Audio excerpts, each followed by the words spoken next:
जय हिंद दोस्तों। स्वागत आप सभी का आज के इस महत्वपूर्ण सेशन में। आज हम सीसेट का वह पोर्शन डिस्कस करेंगे जहां से आपके एग्जाम में 30 क्वेश्चन आप बहुत आराम से प्राप्त कर लेंगे। देखिए, अगर आप मैथ में लैग करते हैं तो यह सेशन आपके लिए है और इस सेशन के बाद आप सीसेट में 100% कॉन्फिडेंस फील करेंगे।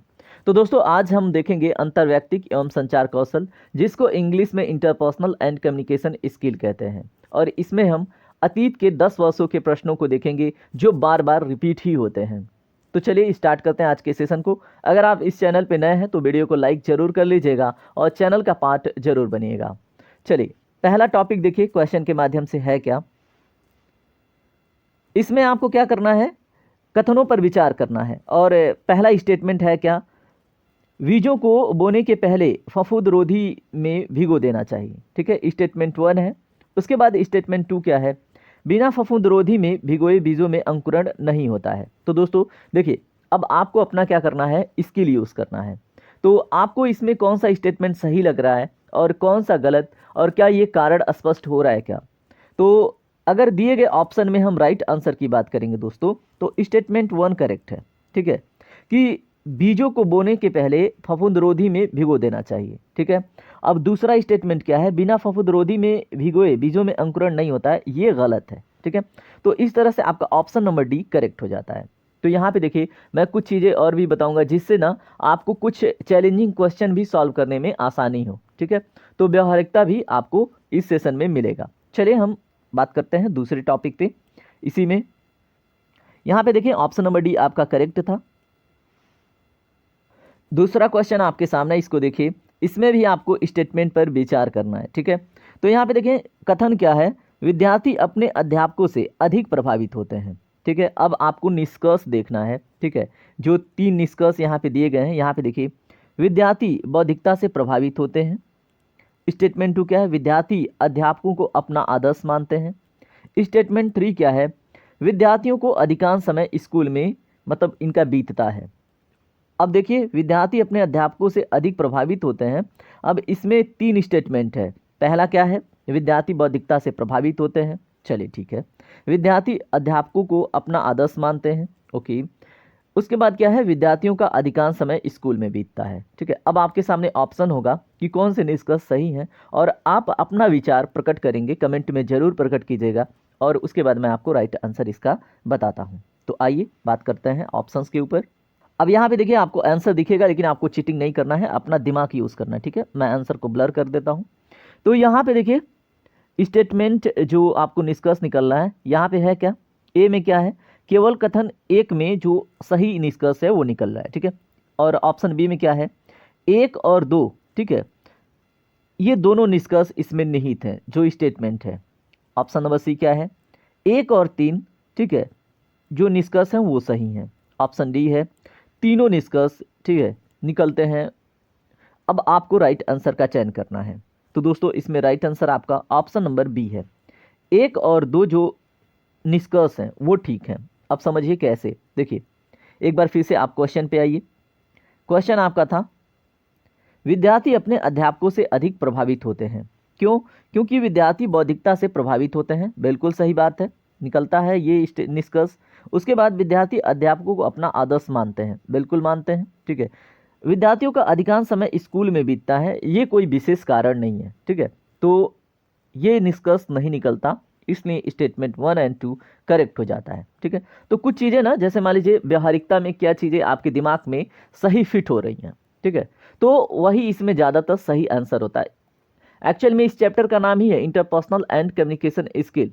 ठीक है, तो अंतर्वैयक्तिक, आपका अंतर्वैयक्तिक जो क्षमता है, ठीक है, वो कैसे स्टेटमेंट को सही तरीके से पढ़ रहा है, निष्कर्ष कैसे निकल रहा है। अगर आप किसी नए क्वेश्चन को देखते हैं और आप अंदर से असहज महसूस करते हैं उस निष्कर्ष के लिए, तो उसको आप टच मत कीजिएगा। ठीक है, तो यही है इंटरपर्सनल स्किल। अब यहाँ पे क्वेश्चन नंबर 3 के रूप में आप देखें। देखिए, आपको आंसर दिखेंगे लेकिन आपको चीटिंग नहीं करना है, समझ के चलना है, देख के चलना है, याद करके चलना है।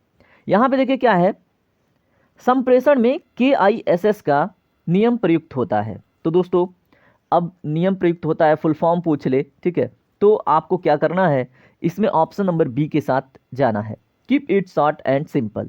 ठीक है, तो केस तो ये आप किस मिस वाला किस नहीं है, ठीक है। तो आप याद रखेंगे क्या है, keep it short and simple, ठीक है। चलिए अब बात करते हैं हम प्रश्न नंबर 4 के ऊपर। प्रश्न नंबर 4 में देखिए आपके सामने प्रश्न है, निम्नलिखित में से कौन सा कारण त्योरी चढ़ाने के नकारात्मक संकेत के रूप में व्यक्त किया जाता है, ठीक है। Which one of the following is the reason for emitting the negative signal of scolding, ठीक है। तो इसमें दोस्तों राइट आंसर आपका ऑप्शन नंबर डी, ठीक है। अब ये है क्या, चिढ़। तो जैसे त्योरी चढ़ाना, अब ये किसका नकारात्मक संकेत के रूप में व्यक्त करता है, चिढ़ के रूप में। अब त्योरी चढ़ाना मतलब जैसे होता है ना, भौएं खींच लेना, ठीक है। तो अगर कोई चिढ़ता है किसी से तो अपनी भौएं खींचता है ना, दैट इज त्योरी चढ़ाना, ठीक है। तो याद रखेंगे, जैसे कुछ आपका फेशियल एक्सप्रेशन, कुछ बॉडी गेस्चर भी आपके अंतर्वैयक्तिक स्किल को उजागर करता है, ठीक है। उसको समझता है, मनुष्य के हाव भाव को और इन सभी चीज़ों को समझ के अगर आप सही निर्णय तक पहुंचते हैं, वही आपका राइट आंसर होता है, ठीक है। तो अभी तक आपने बहुत सारी चीज़ें देख ली है, आपके जीवन का अनुभव भी इंटरपर्सनल एंड कम्युनिकेशन स्किल में हेल्प करता है, ठीक है। अब इस तरह से प्रश्न नंबर 5 देखें क्या है, यहाँ पे है क्या, निम्नलिखित में से कौन सी अंतर्वैयक्तिक भूमिका नहीं है, ठीक है। तो आपसे बताइए इंटरपर्सनल रोल निम्नलिखित में से कौन सी नहीं है। नाम मात्र का अध्यक्ष, नेता, संपर्क, मालिक। तो दोस्तों इसमें अगर हम राइट आंसर की बात करें तो ऑप्शन नंबर डी, जो इंटरपर्सनल रोल नहीं है, ठीक है। बाकी नाम मात्र का अध्यक्ष, नेता, संपर्क, ये क्या है दोस्तों, ये इंटरपर्सनल रोल है। लेकिन मालिक या बॉस, ठीक है, बॉस बोलते हैं, ठीक है, तो ये आपके अंतर्वैयक्तिक भूमिका में नहीं आता है, तो याद रखेंगे। अब देखिए मालिक अंतर्वैयक्तिक भूमिका में नहीं है, जबकि नाम मात्र का अध्यक्ष, नेता, संपर्क तीनों अंतर्वैयक्तिक भूमिका में है, ठीक है। तो याद रखेंगे। चलिए आते हैं अपने अगले प्रश्न नंबर 6 के ऊपर, यानी कि अगले टॉपिक पे। इसमें देखिए क्या आपसे पूछा जा रहा है, निम्नलिखित कार्डों में से कौन आगे झुकने के धनात्मक व्यक्ति संकेत द्वारा अभिव्यक्त किया जाता है। तो बताएं निम्नलिखित में से। तो एकाग्रता, अत्यधिक विश्वास, चिंतन के लिए समय लेना और विश्रांति। तो दोस्तों जैसे मान लीजिए होता क्या है, आप किसी क्लास में बैठे हुए हैं, ठीक है। तो कुछ बच्चे होता है कि इधर उधर आनाकानी करते हैं, कुछ बच्चे आगे झुक के बड़ी ध्यान से सुनते हैं, ठीक है। तो होता क्या है, वो एकाग्र हो जाता है। जैसे मान लीजिए आप क्लास में बैठे हैं और आपका कोई अच्छा टीचर है, आपको कुछ पढ़ा रहा है, कुछ कहानी बता रहा है, तो आप बड़ी आराम से अगर झुके हुए हैं तो इसका मतलब आप एकाग्र हैं, ठीक है। तो याद रखेंगे, ऐसी चीज़ें भी आपको हेल्प करती हैं एग्जाम में। चलिए प्रश्न नंबर 7 या फिर टॉपिक नंबर 7 देखिए आपसे क्या पूछा जा रहा है, निम्नलिखित में से कौन संप्रेषण की बाधाओं में गृहता की कमजोरी है। तो दोस्तों दिए गए ऑप्शन में ऑप्शन नंबर डी करेक्ट है, पूर्वाग्रह, ठीक है। तो ऐसा अगर आपसे प्रश्न बने कि which one of the following is a receiver weakness type of barrier to communication, ठीक है। तो दोस्तों निम्नलिखित में से कौन संप्रेषण की बाधाओं में गृहता की कमजोरी है, वो है पूर्वाग्रह, ठीक है। अब इसमें अन्य कमजोरियां किससे जुड़ी हैं वो भी जान लीजिए। जैसे संप्रेषण यानी कम्युनिकेशन की बाधाओं में जो पूर्वाग्रह, ये ग्रहिता की कमजोरी है, ठीक है, यानी कि रिसीवर्स की कमजोरी है, ठीक है, क्या, पूर्वाग्रह।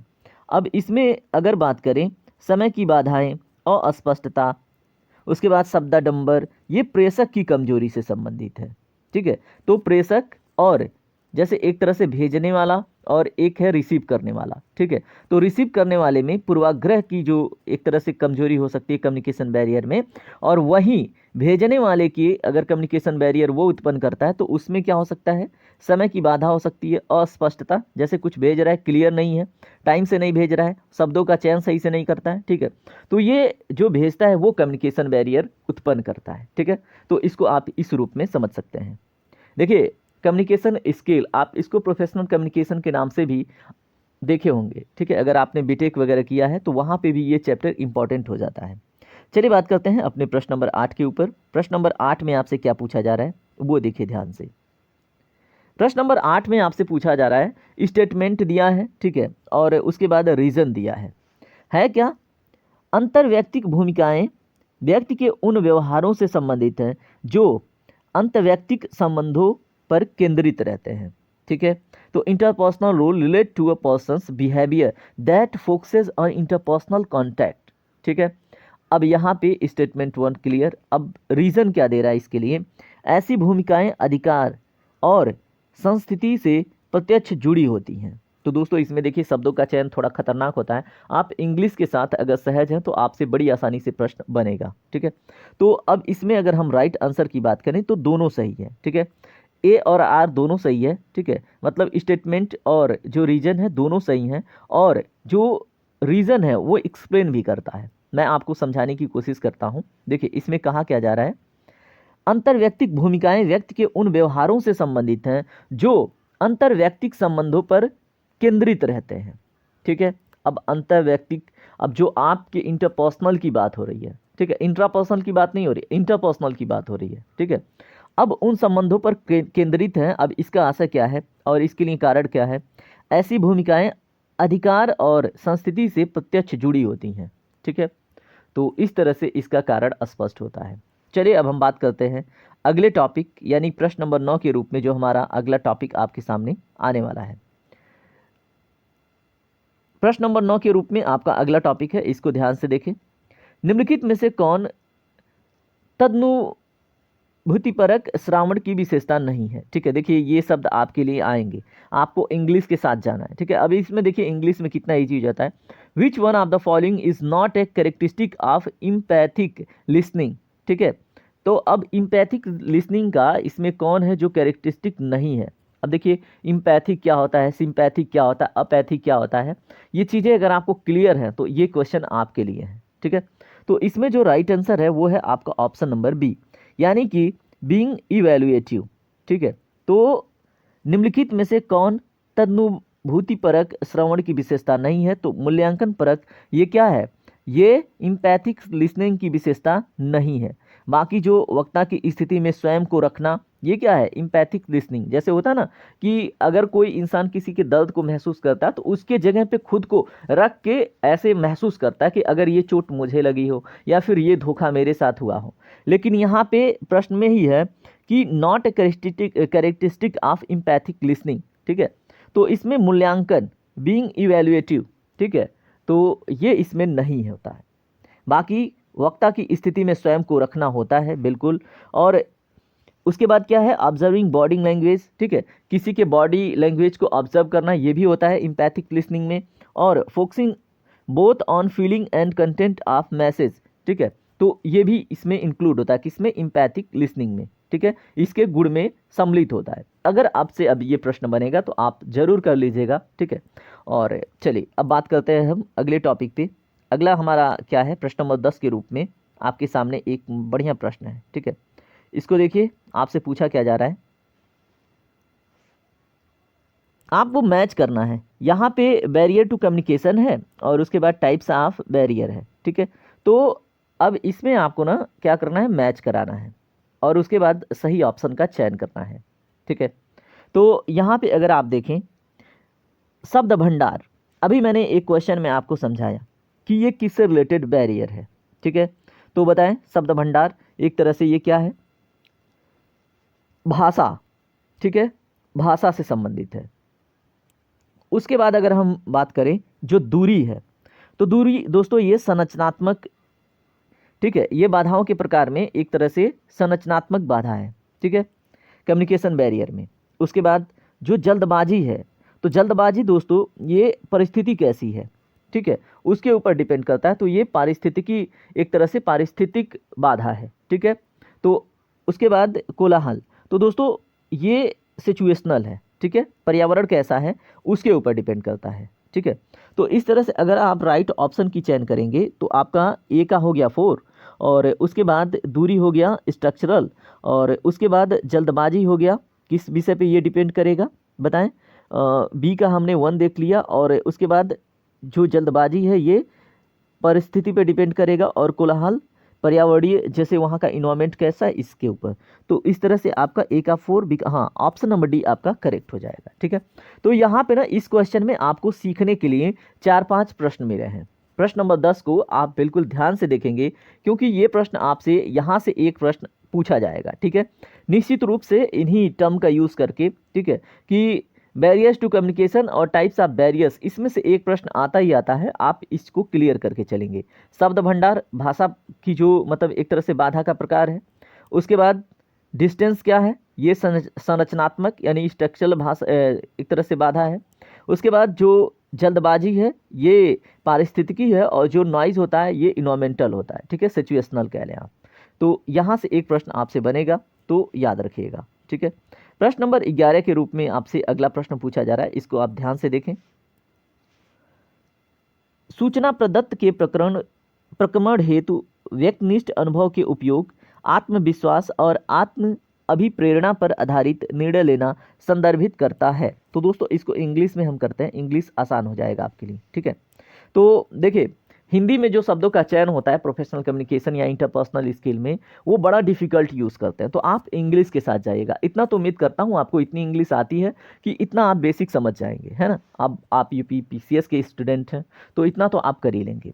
यहाँ पे देखिए decision making based on the use of subjective experience, ठीक है। यहाँ पे बात हो रही है सब्जेक्टिव एक्सपीरियंस की, ऑब्जेक्टिव एक्सपीरियंस की बात नहीं हो रही है, ठीक है। आपने मूर्त और अमूर्त विषय सुना होगा, ठीक है। तो ऑब्जेक्टिव आपका क्या हो जाता है, मूर्त होता है, और सब्जेक्टिव अमूर्त होता है, यानी भावनाओं से संबंधित, जिसे टच नहीं किया जा सकता, ठीक है।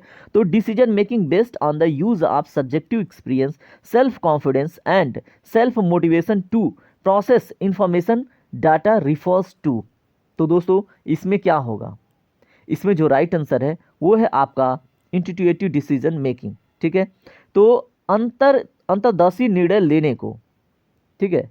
अब ये क्या है, अंतर्दर्शी निर्णय लेने को। अब इस पूरे क्वेश्चन में आपसे क्या पूछा जा रहा है मैं आपको समझा दूं। जैसे डिसीजन मेकिंग, अगर आप कोई भी निर्णय लेने जाते हैं या फिर डिसीजन बनाते हैं, ठीक है, तो वो आपके ना जैसे अमूर्त जो आपका अनुभव है, जो आपने अनुभव किया है, ठीक है, जैसे आपके अंतरात्मा से आप कह लें, ठीक है, या फिर आपने अभी तक जो भी अनुभव किया, क्या सही हो सकता है, क्या गलत हो सकता है, ठीक है। तो ये अनुभव आपके काम आता है। अब इसमें है क्या क्या, आपका सेल्फ कॉन्फिडेंस, किसी निर्णय को आप लेते हैं, ठीक है, आप कोई निर्णय बनाते हैं, उसके लिए सेल्फ कॉन्फिडेंस बहुत ज़रूरी है, ठीक है। जो सेल्फ मोटिवेशन है कि आप स्वयं से मोटिवेटेड हो, ठीक है, आप किसी और सोर्स पे डिपेंड ना करते हो मोटिवेट होने के लिए, ये भी डिसीजन मेकिंग में हेल्प करता है।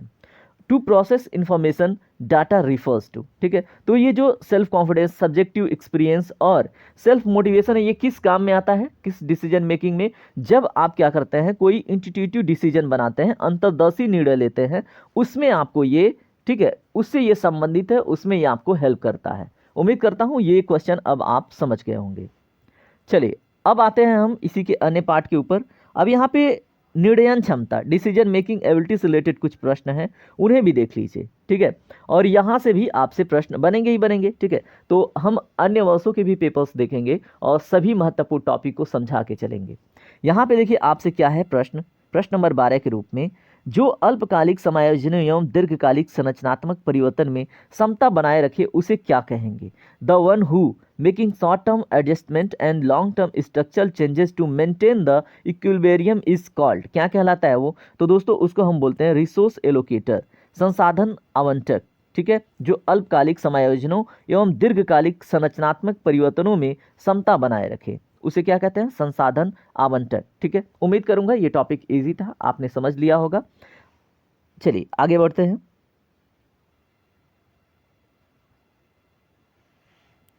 प्रश्न नंबर 13 के रूप में आपका अगला टॉपिक है, इसको देखिए क्या है।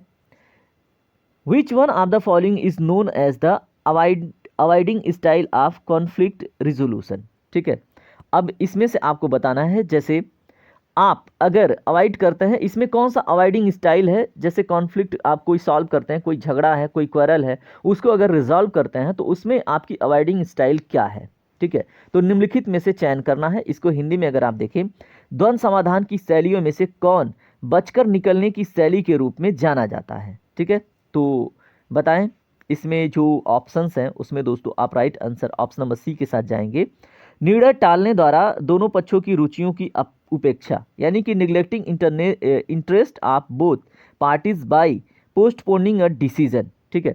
तो ये हो सकता है, जैसे द्वंद्व समाधान की शैलियों में से कौन बचकर निकलने की शैली के रूप में जाना जाता है, तो आप क्या करते हैं, neglecting interest of both parties, ठीक है। जैसे दो पार्टी आपके सामने आई हैं, ठीक है, उनका इंटरेस्ट क्या है उसको आप नेग्लेक्ट कर देते हैं, ठीक है, और पोस्टपोन कर देते हैं अपना निर्णय। ये होता है क्या, एक तरह से avoiding style of conflict resolution, ठीक है। तो आप इसको करके चलेंगे, ये तो और भी ईजी है आपके पहले वाले चैप्टर से, है ना।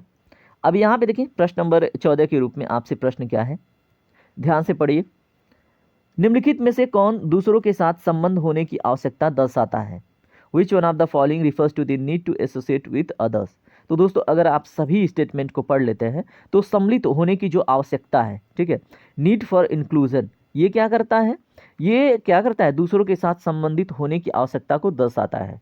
यानी सम्मिलित होने की आपकी आवश्यकता क्या है, ठीक है, यही क्या दर्शाता है, दूसरे के साथ संबंध होने की आवश्यकता, ठीक है। तो ऑप्शन नंबर ए के साथ आप जा सकते हैं, ठीक है। अब चलिए हम प्रश्न नंबर 15 के रूप में अपना अगला टॉपिक देखते हैं। यहां पे देखिए आपसे क्या पूछा जा रहा है, in conflict resolution which one of the following explains the emphasizing of areas of agreement and, उसके बाद क्या है, D emphasizing areas of difference over conflict issues, ठीक है। अब यहाँ पे देखें कॉन्फ्लिक्चुअल इशूज है, तो अब यहाँ पे आपसे प्रश्न क्या है, द्वंद्व समाधान में जैसे जो भी कॉन्फ्लिक्ट इश्यूज हैं उसमें निम्नलिखित में से कौन द्वंद्व संबंधी मुद्दों के बारे में सहमति के क्षेत्र पर बल देने और असहमति के क्षेत्रों की उपेक्षा की व्याख्या करता है।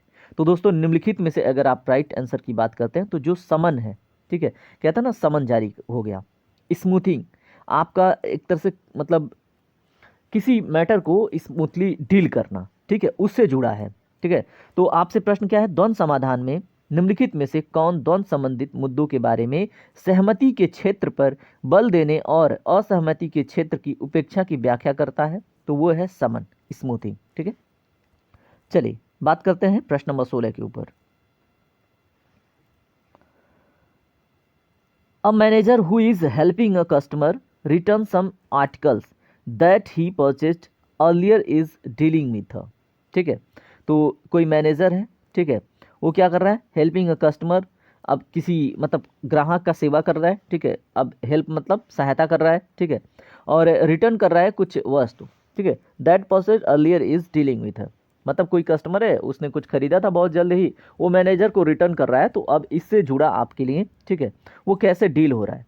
तो यहाँ पे दिए गए ऑप्शन में अब देखें, कोई प्रबंधक किसी क्रेता को पहले खरीदी गई कोई वस्तु वापस करने में सहायता करता है तो वह सहारा ले रहा है, तो वो किस प्रकार का सहारा ले रहा है, प्रोग्राम्ड डिसीजन का, यानी योजनाबद्ध निर्णय का, ठीक है। तो याद रखेंगे जैसे कोई भी मैनेजर है, ठीक है, अगर किसी का हेल्प करता है कोई वस्तु रिटर्न लेने में जिसने वो बहुत जल्दी खरीदा, आप भी बहुत खरीद के वापस करने जाते होंगे, तो मैनेजर क्या करता है, जो प्रोग्राम डिसीजंस है, ठीक है, जो उस इंफ्रा जो उस बिजनेस का अपना एक प्रोग्राम डिसीजन होगा, ठीक है, उसके आधार पर वो रिटर्न लेने में आपकी हेल्प करेगा कि हाँ ये आर्टिकल हम कैसे वापस ले सकते हैं, ठीक है। होता है ना कुछ नियम कानून टूटा फूटा ना हो और उसके बाद आप उसमें कुछ चीड़ फाड़ ना लगाए हों, उसको आपने बहुत पहना ना हो, ठीक है, वही आता है प्रोग्राम डिसीजंस में। अब यहाँ पे देखें प्रश्न नंबर 17 में आपसे एक बड़ा सा स्टेटमेंट दिया गया है, ठीक है, तो ऐसे प्रश्न आपसे पूछे जाएंगे। आप भारत सरकार के एक मंत्रालय में उप सचिव हैं, ठीक है, और दो तकनीकी सहायकों की नियुक्ति पर निर्णय लेने जा रहे हैं, ठीक है, मतलब दो तकनीकी सहायक आपके सामने आ रहे हैं जिनको क्या करना, नियुक्त करना है और आपको उस पर निर्णय लेना है, ठीक है।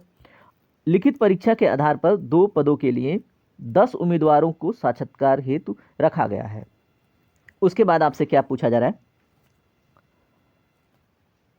उनकी शैक्षिक योग्यता एवं पूर्व कार्य अनुभव यानी कि जो उनका वर्किंग एक्सपीरियंस है के आधार पर आपको वरीयता क्रम से संस्तुति करनी है। मंत्रालय के ही कोई वरिष्ठ अधिकारी जिनसे आप, अब आगे बढ़ते हैं इसी में, जिनसे आप पूर्व परिचित हैं, आपसे पहले क्रम के दो उम्मीदवारों में वाई के नाम की संस्तुति करने के लिए कहते हैं।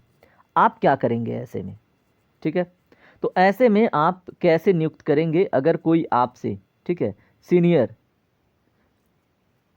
पूर्व परिचित हैं, आपसे पहले क्रम के दो उम्मीदवारों में से वाई के, ठीक है, नाम की संस्तुति करते हैं, रिकमेंडेशन करते हैं, तो आप क्या डिसीजन लेंगे।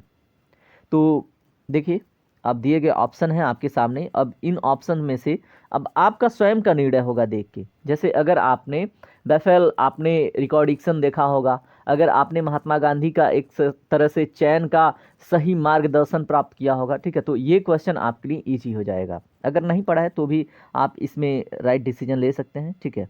और राइट डिसीजन इसमें क्या होगा, सभी 10 उम्मीदवारों के विवरण की जांच करेंगे और योग्यता के आधार पर निर्णय करेंगे, चाहे अंतः उम्मीदवार वाई का चयन ही हो, ठीक है।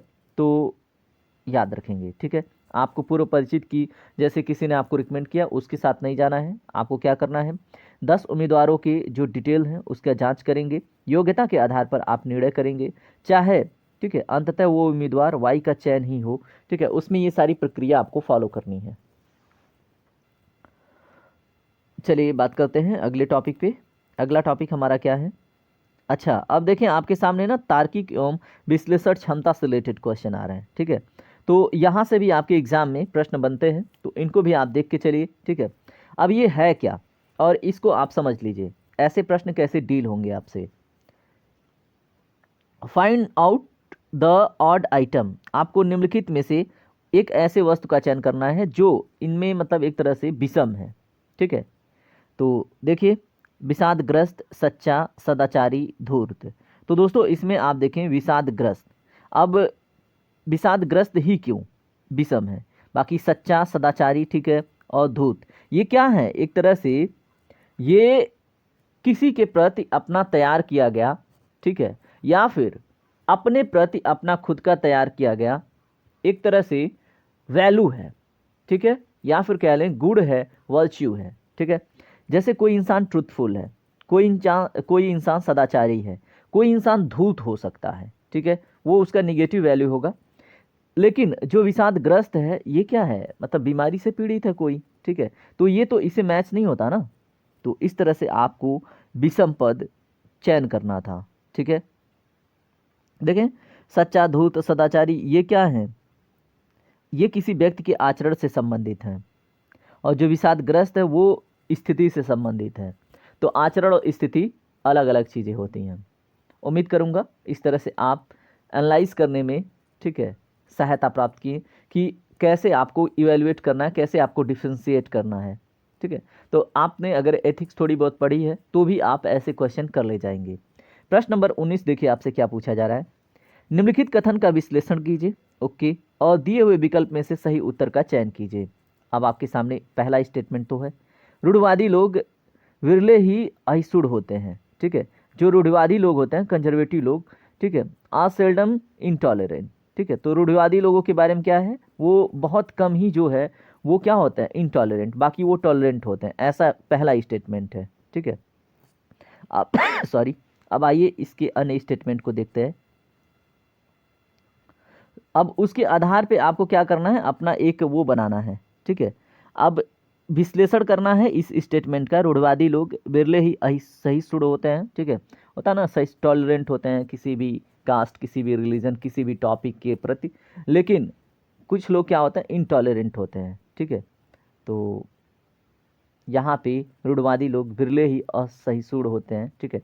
अब इसमें आपको अपना खुद का क्या करना है, तार्किक और विश्लेषणात्मक क्षमता का, यानी कि एनालाइजिंग एबिलिटी का प्रयोग करना है, ठीक है। 1 मिनट दोस्तों, चलिए स्टार्ट करते हैं। देखिए थोड़ी सी तबीयत मेरी सही नहीं है, इसलिए थोड़ा सा इधर उधर हो जा रहा है ना। चलिए यहाँ पे देखिए, इसमें जो आप तर्क निकालेंगे, जो विश्लेषण करेंगे, उसमें क्या है, जो भी रूढ़वादी हैं वह असहिष्णु होते हैं, ठीक है। उसके बाद बहुतेरे रूढ़वादी असहिष्णु होते हैं, मतलब इसका थोड़ा सा प्रोनाउंसिएशन, जैसे सहिष्णु कहना, असहिष्णु कहना, थोड़ा सा प्रोनाउंसिएशन में दिक्कत होता है ना, उससे बढ़िया इंटॉलरेंट कह लेते हैं, कितना अच्छा लगता है। उसके बाद तीसरा क्या है, पर्याप्त रूढ़िवादी सहिष्णु होते हैं। उसके बाद सभी रूढ़िवादी असहिष्णु। अब यहाँ पे देखिए स्टेटमेंट 3 करेक्ट होता है, पर्याप्त रूढ़िवादी सहिष्णु होते हैं, क्योंकि बिरले शब्द का प्रयोग किया गया है, ठीक है। बिरले मतलब रेयर, ठीक है, तो रेयर शब्द प्रयोग किया गया है किसके लिए, यहाँ पे आपसे प्रश्न में बिरले शब्द का प्रयोग किसके लिए किया गया है, रूढ़िवादी लोगों के लिए बिरले ही असहिष्णु होते हैं, यानी कि बहुत कम, बिरल मतलब बहुत कम, ठीक है, इनटॉलरेंट होते हैं, जिसका मतलब है बहुत सारे रूढ़िवादी क्या होते हैं, टॉलरेंट होते हैं, ठीक है। तो आपको ना ऐसे स्टेटमेंट के आधार पे भी क्या करना है, अपना एक तरह से ऑप्शन देख के वहाँ पे सही चीज़ विश्लेषित करके आंसर तक पहुँचना है ना। तो इसमें ऑप्शन नंबर सी करेक्ट होगा। उम्मीद करूँगा ये समझ पाए होंगे आप। चलिए देखिए, इसमें हम सामान्य मानसिक योग्यता से रिलेटेड ये टॉपिक नहीं करने वाले, ठीक है।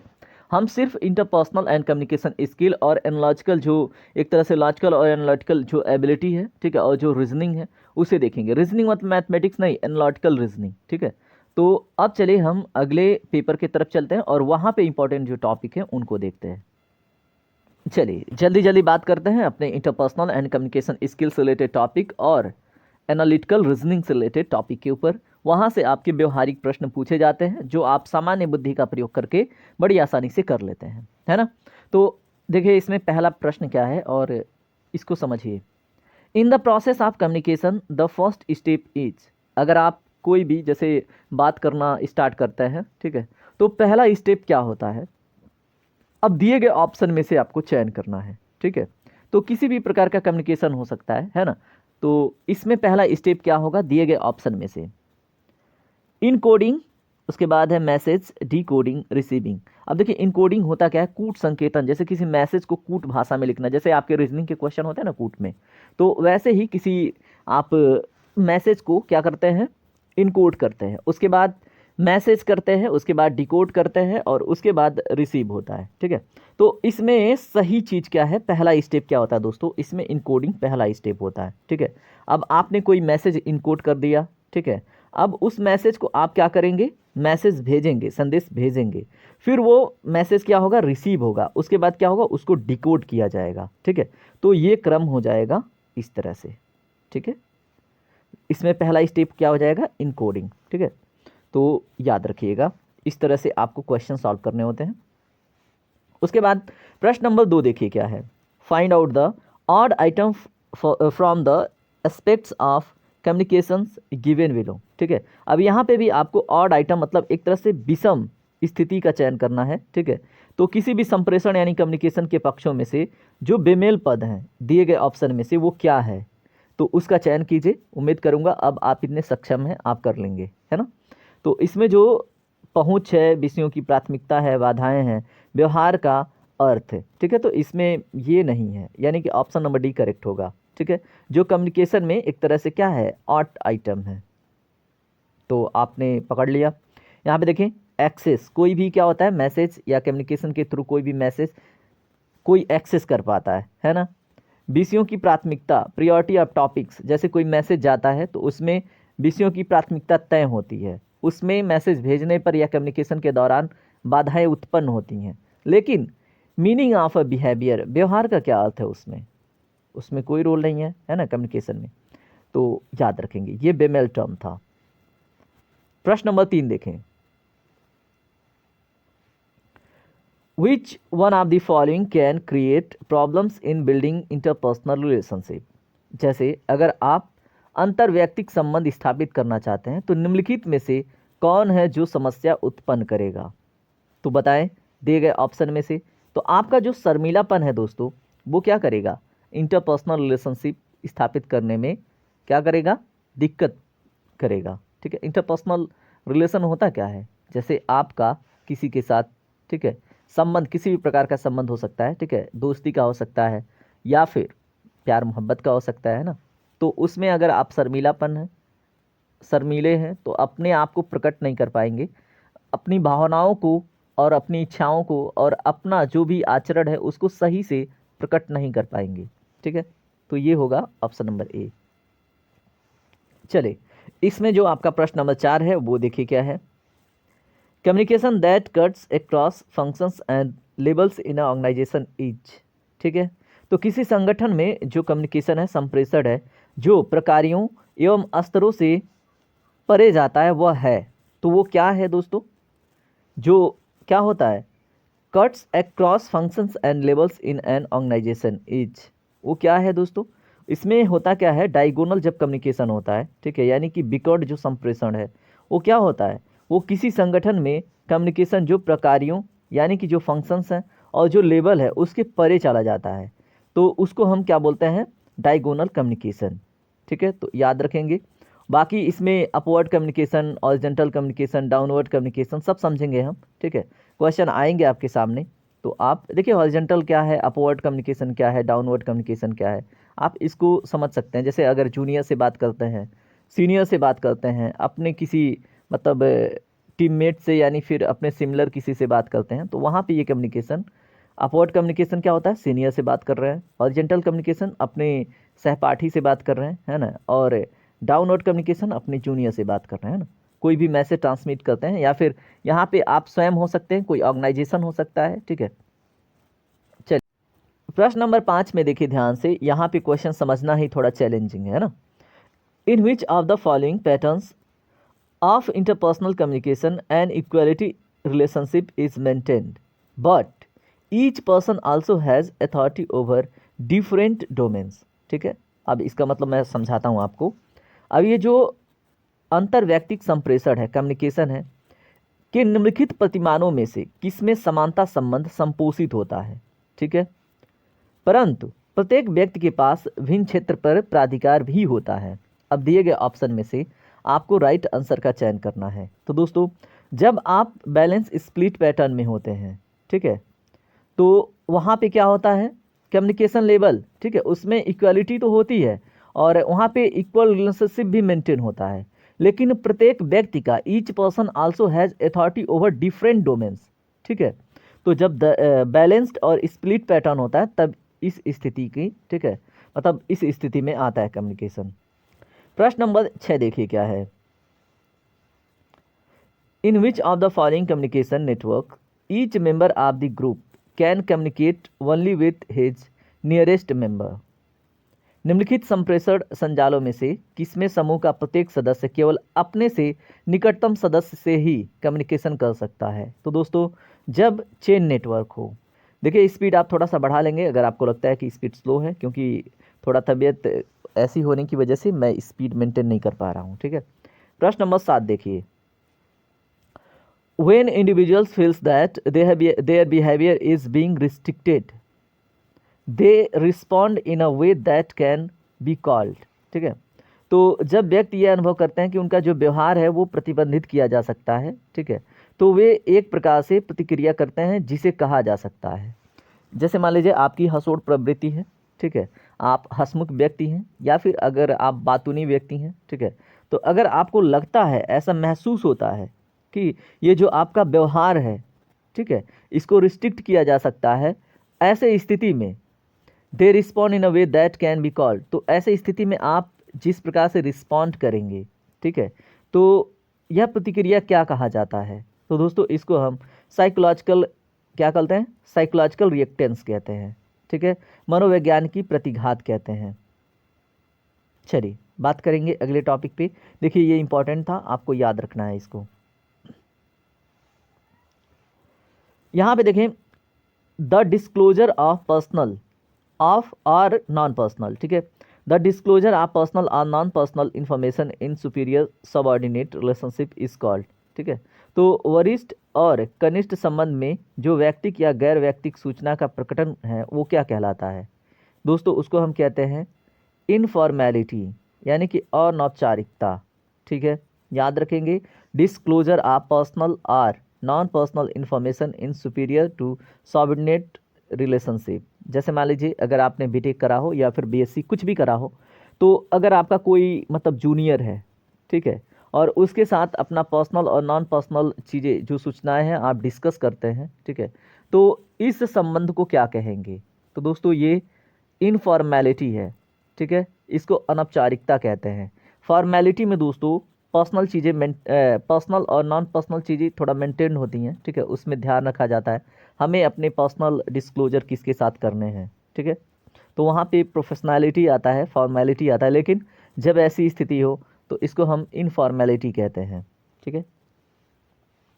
Which of the following interpersonal skills in is helpful in maintaining close friendship with some one, ठीक है, तो आपको बताना है कि which one of the following interpersonal skills, ठीक है, is helpful in maintaining close friendship with someone, ठीक है, तो निम्नलिखित में से कौन सा कौशल किसी के साथ निकट मित्रता को बनाए रखने में सहायक होता है। तो दिए गए ऑप्शन में आप राइट आंसर का चयन बड़ी आसानी से कर लेंगे। अगर स्वैच्छिक रूप से आवश्यकता पड़ने पर आप सहायता करते हैं, ठीक है, तो ये क्या करेगा दोस्तों, ये ऐसा कौशल है जो आपके मित्रता को और निकटता प्रदान करेगा, ठीक है, और निकट बनाने में सहायता प्रदान करेगा, ठीक है। तो वॉलंटियरशिप या फिर volunteering help in time of need, स्वैच्छिक रूप से आवश्यकता पड़ने पर सहायता करना। जैसे मान लीजिए आपका कोई दोस्त है और अगर वो बीमार है और आप उसके रूममेट हैं, तो आप स्वैच्छिक रूप से उससे मतलब कोई भी कार्य की मतलब उम्मीद ना रखें, आप स्वयं उसकी सहायता करें, ठीक है। और या फिर किसी दोस्त के वहाँ शादी विवाह है और वो बहुत अधिक बर्डन में है, तो आप अपने तरफ से कुछ आर्थिक सहायता करें, ठीक है।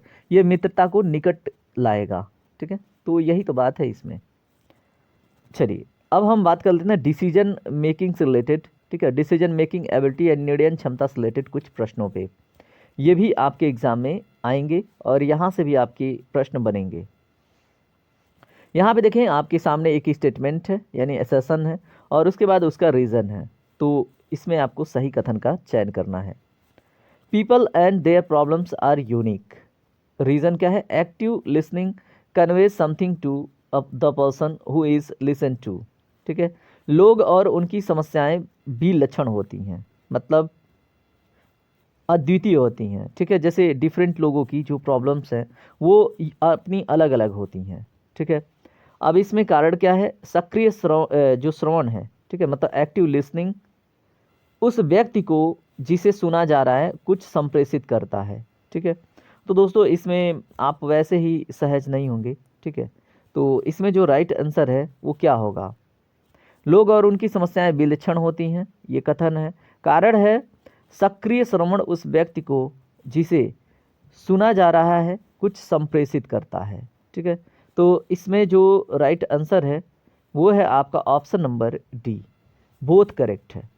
अब इस क्वेश्चन का मैं आपको क्लेरिफिकेशन नहीं दूंगा, ठीक है, क्योंकि इस क्वेश्चन में अगर हम बात करें सक्रिय श्रवण उस व्यक्ति को जिसे सुना जा रहा है कुछ संप्रेषित करता है, लोग और उनकी समस्याएं विलक्षण होती हैं, ठीक है। तो ये थोड़ा सा ना मतलब हट के है, ठीक है। इस क्वेश्चन को हम मतलब आगे बढ़ते हैं, ठीक है, क्योंकि इस क्वेश्चन में मैं आंसर के साथ सहज नहीं हूँ। ये आयोग का आंसर है ऑप्शन नंबर डी, ठीक है। क्योंकि मेरे हिसाब से इसमें जो ऑप्शन है ए ट्रू होना चाहिए, आर फॉल्स होना चाहिए, यानी कि ऑप्शन नंबर बी करेक्ट होना चाहिए, ठीक है। क्योंकि लोग और उनकी समस्याएं विलक्षण होती हैं, ओके, ठीक है। और active listening conveys something to the person who is listening to, ये कैसे कारण हो सकता है भाई? अब इसमें आयोग के आंसर को मैं डिनाई करता हूँ, बाकी जहाँ पे समझने वाली चीज़ें हैं उनको हम समझ के चलेंगे। होता ना, ये मेरा मतलब एक तरह से पर्सनल, एक तरह से कह लें, ठीक है, इंट्रा पर्सनल स्किल है। चलिए प्रश्न नंबर 11 देखिए। Any variability in the message received which could not have been predicted at the source is attributed to, ठीक है। तो प्राप्त किए गए संदेश में कोई अगर विचलनशीलता है जिसका पूर्व कथन स्रोत पर नहीं किया जा सकता था, गुणारोपित की जाती है। तो उसको कैसे गुणारोपित किया जाता है? तो दोस्तों नॉइज़, ऑप्शन नंबर बी इसमें करेक्ट होगा, ठीक है। तो प्राप्त किए गए संदेश में कोई विचलनशीलता यानी डिस्टर्बेंसेस है, ठीक है, जिसका पूर्व कथन स्रोत पर नहीं किया जा सकता। उसके बाद गुणारोपित किस पे होता है? वो कोलाहल पर, ठीक है। तो ऑप्शन नंबर बी करेक्ट होगा। अब इसको मैं अगर समझाऊं, ठीक है, तो आपने कोई मैसेज रिसीव किया है, ठीक है, और उसमें जो मैसेज है या संदेश है, मान लीजिए आपने कोई ऑडियो मैसेज रिसीव किया है और उसमें आपको ना क्लेरिफिकेशन नहीं मिल रहा है, उसमें आप थोड़ा सा डाइवर्ट हो रहे हैं किसी चीज़ को सुनने और समझने में, ठीक है। तो उसमें आपसे स्टेटमेंट क्या कहा जा रहा है? जिसका पूर्व कथन स्रोत पर नहीं किया जा सकता था, ठीक है, जो आपने ऑडियो रिसीव करा है, ठीक है, तो उसका जो सोर्स है, ठीक है, उसमें जो पहले कथन है उस पर, ठीक है, मतलब एक तरह से रिलाई नहीं किया जा सकता था। अब ये किसके ऊपर गुणारोपित किया जाएगा कि क्या हुआ होगा? तो दोस्तों जाहिर सी बात है कोलाहल है, ठीक है। कोलाहल मतलब शोर शराबा, नॉइस, उसी ने मैसेज को खराब करा है। प्रश्न नंबर 12 देखें आप। प्रश्न नंबर 12 आपसे क्या पूछा जा रहा है? आपके सामने टाइप्स ऑफ कम्युनिकेशंस दिया गया है और वेरिएबल्स दिया है। ये मैंने सोचा कि वेरियस है, ठीक है। जो वेरियस मैंने इसके पहले बताए थे वो नहीं है, यहाँ पे वेरिएबल्स दिए गए हैं, ठीक है। अब यहाँ पे अगर शाब्दिक है, लिखित है, संकेत है और दैहिक हाव भाव है, ये क्या है? टाइप्स ऑफ कम्युनिकेशन है। अगर आप शब्दों से बात करते हैं, अगर आप लिखित रूप में कम्युनिकेट करते हैं, अगर आप सांकेतिक रूप से कम्युनिकेट करते हैं, या फिर आप जैसे अपना होता है ना कि फिजिकल गेस्चर से, हाव भाव से अगर क्या करते हैं, कोई कम्युनिकेशन करते हैं, ठीक है, तो उसके लिए वेरिएबल्स क्या क्या हैं। तो दोस्तों दिए गए ऑप्शन में से राइट आंसर का अगर आप चयन करें तो आप जो शाब्दिक है ये क्या है? एक लैंग्वेज है, ठीक है, भाषा प्रवाहित होती है, यानी कि ए का 2 हो जाएगा। अगर लिखित रूप से आपका कोई मतलब एक तरह से अब देखें, ठीक है, तो लिखित रूप किस में जाएगा? कॉग्निटिव एबिलिटी में जाएगा आपकी, ठीक है। अगर आप लिखित रूप से क्या करते हैं, कोई कम्युनिकेशन करते हैं, तो उसको संज्ञानात्मक क्षमता कहेंगे कि हाँ आपको उसके बारे में पता है, आप लिख दे रहे हैं, ठीक है, संज्ञान में ले रहे हैं, ठीक है, तो ये संज्ञानात्मक एबिलिटी के अंतर्गत जाएगा, ठीक है। इसका वेरिएबल क्या होगा? Cognitive ability. उसके बाद अगर संकेत है यानी सिंबल्स है, दोस्तों ये किस में जाएगा? सोशल कल्चरल फैक्टर्स के रूप में, ठीक है, यानी कि इसमें स्टेटमेंट 1 के साथ आप जाएंगे। उसके बाद अगर आपका क्या है? हाव भाव है, ठीक है, तो ये क्या है? एक तरह से इम्प्लाइड मीनिंग है, अंतर्निहित अर्थ आप एक्सप्रेस करते हैं, ठीक है। तो अंतर्निहित अर्थ किसका वेरिएबल है? दैनिक हाव भाव का। संज्ञानात्मक क्षमता किसका है? लिखित कम्युनिकेशन का। भाषा प्रवाहित जो मतलब एक तरह से वेरिएबल है किसका है? शाब्दिक का, ठीक है। और सामाजिक सांस्कृतिक कारक किसका वेरिएबल है? तो ये संकेत का है, ठीक है।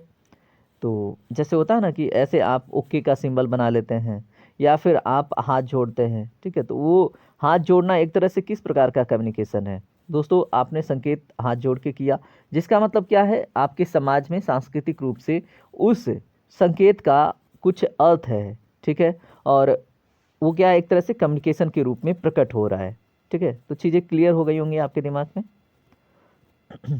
और जो दैहिक हाव भाव है वो तो अंतर्निहित होता है ना। प्रश्न नंबर 13 देखें। हमारे बहुत से निर्णय जो परिस्थिति के अप्रासंगिक पक्षों, ठीक है, इसको इंग्लिश में देखते हैं। मैनी ऑफ आवर डिसीजंस, मतलब हमारे बहुत सारे डिसीजंस आर इन्फ्लुएंस्ड बाई, प्रभावित होते हैं बाई इररिलेवेंट एस्पेक्ट्स, यानी कि जो इररिलेवेंट पहलू हैं उनसे, ऑफ द सिचुएशंस के इररिलेवेंट पहलू या पक्ष से हमारे क्या होते हैं? जो डिसीजंस हैं, बहुत सारे डिसीजन प्रभावित होते हैं, ठीक है। अब दिस फिनोमेना इज कॉल्ड, तो यह फिनोमेना क्या कहलाता है? इंग्लिश कितना आसान है यार, इसमें समझना है ना। बाकी हिंदी में हमारे बहुत सारे निर्णय परिस्थिति के अप्रासंगिक पक्षों से प्रभावित होते हैं, यह गोचर कहलाता है, दिस फिनोमेना, ठीक है। तो हिंदी ट्रांसलेशन भाई मत देखना, ठीक है। अब ठीक है, अगर आपको समझ में आ जा रहा है तो बहुत अच्छी बात है, लेकिन मुझे लगता है इंग्लिश मतलब प्रोफेशनल कम्युनिकेशन या फिर इस चैप्टर के लिए, इन क्वेश्चन के लिए बेस्ट होगा। तो इंग्लिश पोर्शन समझ के क्वेश्चन करना आसान रहेगा, है ना। तो ऑप्शन नंबर ए इसमें करेक्ट है, यानी कि जो गढ़ने के रूप में, ठीक है, तो ये फिनोमेना है। तो many of the decisions are influenced by the irrelevant aspect of the situations, ठीक है। दिस फिनोमेना इज कॉल्ड, यह फिनोमेना क्या कहलाता है? फ्रेमिंग कहलाता है, ठीक है। तो याद रखिएगा, अगर फ्रेमिंग में प्रॉब्लम हुई है, यानी कि इररिलेवेंट एस्पेक्ट या फिर सिचुएशन के इररिलेवेंट एस्पेक्ट रखे गए हैं, तो जो मतलब डिसीजन लेने या फिर निर्णय बनाने में जो प्रॉब्लम होगी या फिर इनको जो प्रभावित करेंगे निर्णय को, वो फ्रेमिंग ही होगा। उम्मीद करूंगा ये टॉपिक आप समझ गए होंगे। चलिए प्रश्न नंबर 14 देखिए, बहुत ही इंटरेस्टिंग क्वेश्चन है और ऐसे क्वेश्चन आपसे बहुत सारे बनेंगे, ठीक है। और इसको अगर आप समझ लेते हैं तो आपसे मतलब सी सेट क्रैक हो ही जाएगा। यहाँ पे देखिए क्या है, mister Vasu the managing director of XYZ company, ठीक है। जो मिस्टर वासु हैं वो किसी कंपनी के मतलब मैनेजिंग डायरेक्टर हैं, और आस्क्ड 5 पर्सन्स, वो 5 लोगों से पूछते हैं जिनका नाम है Asit, Varun, Chandra, Danny and Ishita, about their interest in a new project, ठीक है।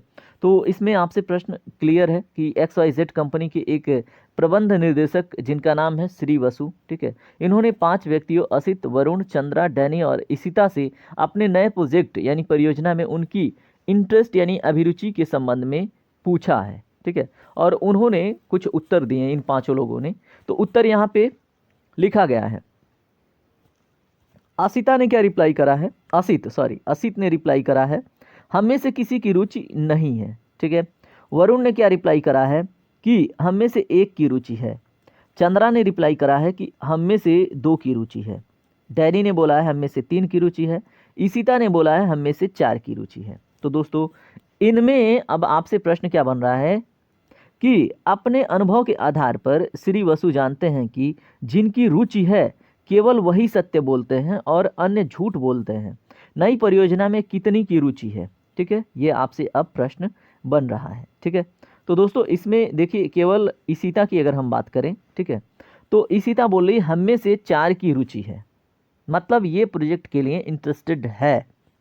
बाकी इसमें देखें ऑप्शन नंबर डी इसका करेक्ट होगा, ठीक है, यानी कि केवल एक की रुचि है, बाकी हम में से किसी की भी रुचि नहीं है, ठीक है। इसने तो सीधे असित ने खारिज कर दिया कि हम में से किसी की रुचि नहीं है। और आपसे प्रश्न भी बन रहा है कि जो मिस्टर वासु हैं वो अपने अनुभव के आधार पर क्या कर रहे हैं कि जिनकी रुचि है केवल वही सत्य बोलते हैं और अन्य झूठ बोलते हैं, ठीक है। तो नई परियोजना में कितनी की रुचि है ये स्पष्ट करना उनको। तो देखिए इसमें वरुण जो है, देखिए ईशिता ने क्या देखा कि असित ने बोल दिया, ठीक है, इसने रिप्लाई कर दिया कि हम में से किसी की रुचि नहीं है। और उसके बाद ईशिता स्पष्ट बोल रही है हम में से चार की रुचि है, मतलब ये बता रही है अकेले, ठीक है, इसका इंटरेस्ट है प्रोजेक्ट करने में, ठीक है, तो एक का इंटरेस्ट है, ठीक है। इस तरह से भी आपको आंसर कैच करना होगा। चलिए अब हम बात करते हैं अगले इसी में डिसीजन मेकिंग से रिलेटेड क्वेश्चंस के ऊपर। दो यहाँ पे देखिए डिसीजन मेकिंग से रिलेटेड क्वेश्चंस आप मतलब एक तरह से डिसीजन खुद लीजिएगा, ठीक है, अपने आप को मतलब खुद क्या कीजिएगा, ग्रैब कीजिएगा, एनालाइज कीजिएगा, आपसे आंसर निकलेगा, ठीक है। तो इतने बड़े बड़े स्टेटमेंट में हम समय ना नुकसान करके कुछ फैक्चुअल होते हैं, ठीक है, कुछ फैक्चुअल क्वेश्चंस देखते हैं। जैसे प्रश्न नंबर अगर हम 16 के ऊपर बात करें, ठीक है, तो प्रश्न नंबर 16 देखिए आप, जैसे ऐसे क्वेश्चन जो ये वाले हैं, ठीक है, मैंने आपको समझा दिया कैसे करना है, बाकी इसमें डिसीजन आपको खुद को लेना होगा, ठीक है। बाकी जैसे कुछ फैक्चुअल हैं जिनको रट भी सकते हैं आप, उन्हें देख लेते हैं। प्रश्न नंबर 16 देखें, जब कोई व्यक्ति किसी निर्णय के वांछित लक्ष्य के बारे में काफ़ी कम जानता हो और जब निर्णय के विकल्प अस्पष्ट हों तो ऐसी परिस्थिति क्या कहलाती है, ठीक है। When a person knows little about the, एक मिनट, हाँ ठीक है, when a person know the little about the intended goals of a decision and when outcome options are unclear, such a situation is called, ठीक है। तो अब इसमें clear है, इसको हम संदिग्ध अवस्था बोलते हैं। क्या बोलते हैं? एम्बिगुअस, ठीक है। तो जब कोई व्यक्ति किसी निर्णय के वांछित लक्ष्य के बारे में काफ़ी कम जानता हो और जब निर्णय के विकल्प उसके सामने अस्पष्ट हो तो ऐसी परिस्थिति संदिग्ध की परिस्थिति होती है, ठीक है। इसमें सर्टेन हो ही नहीं सकता, अनसर्टेन वाली बात नहीं है, ठीक है, और रिस्की उसका तो अनुमान ही नहीं है ना, तो क्या होगा, संदिग्ध स्थिति होगी। इस तरह से प्रश्न नंबर हम 17 देखते हैं। प्रश्न नंबर 17 में आपसे क्या पूछा जा रहा है,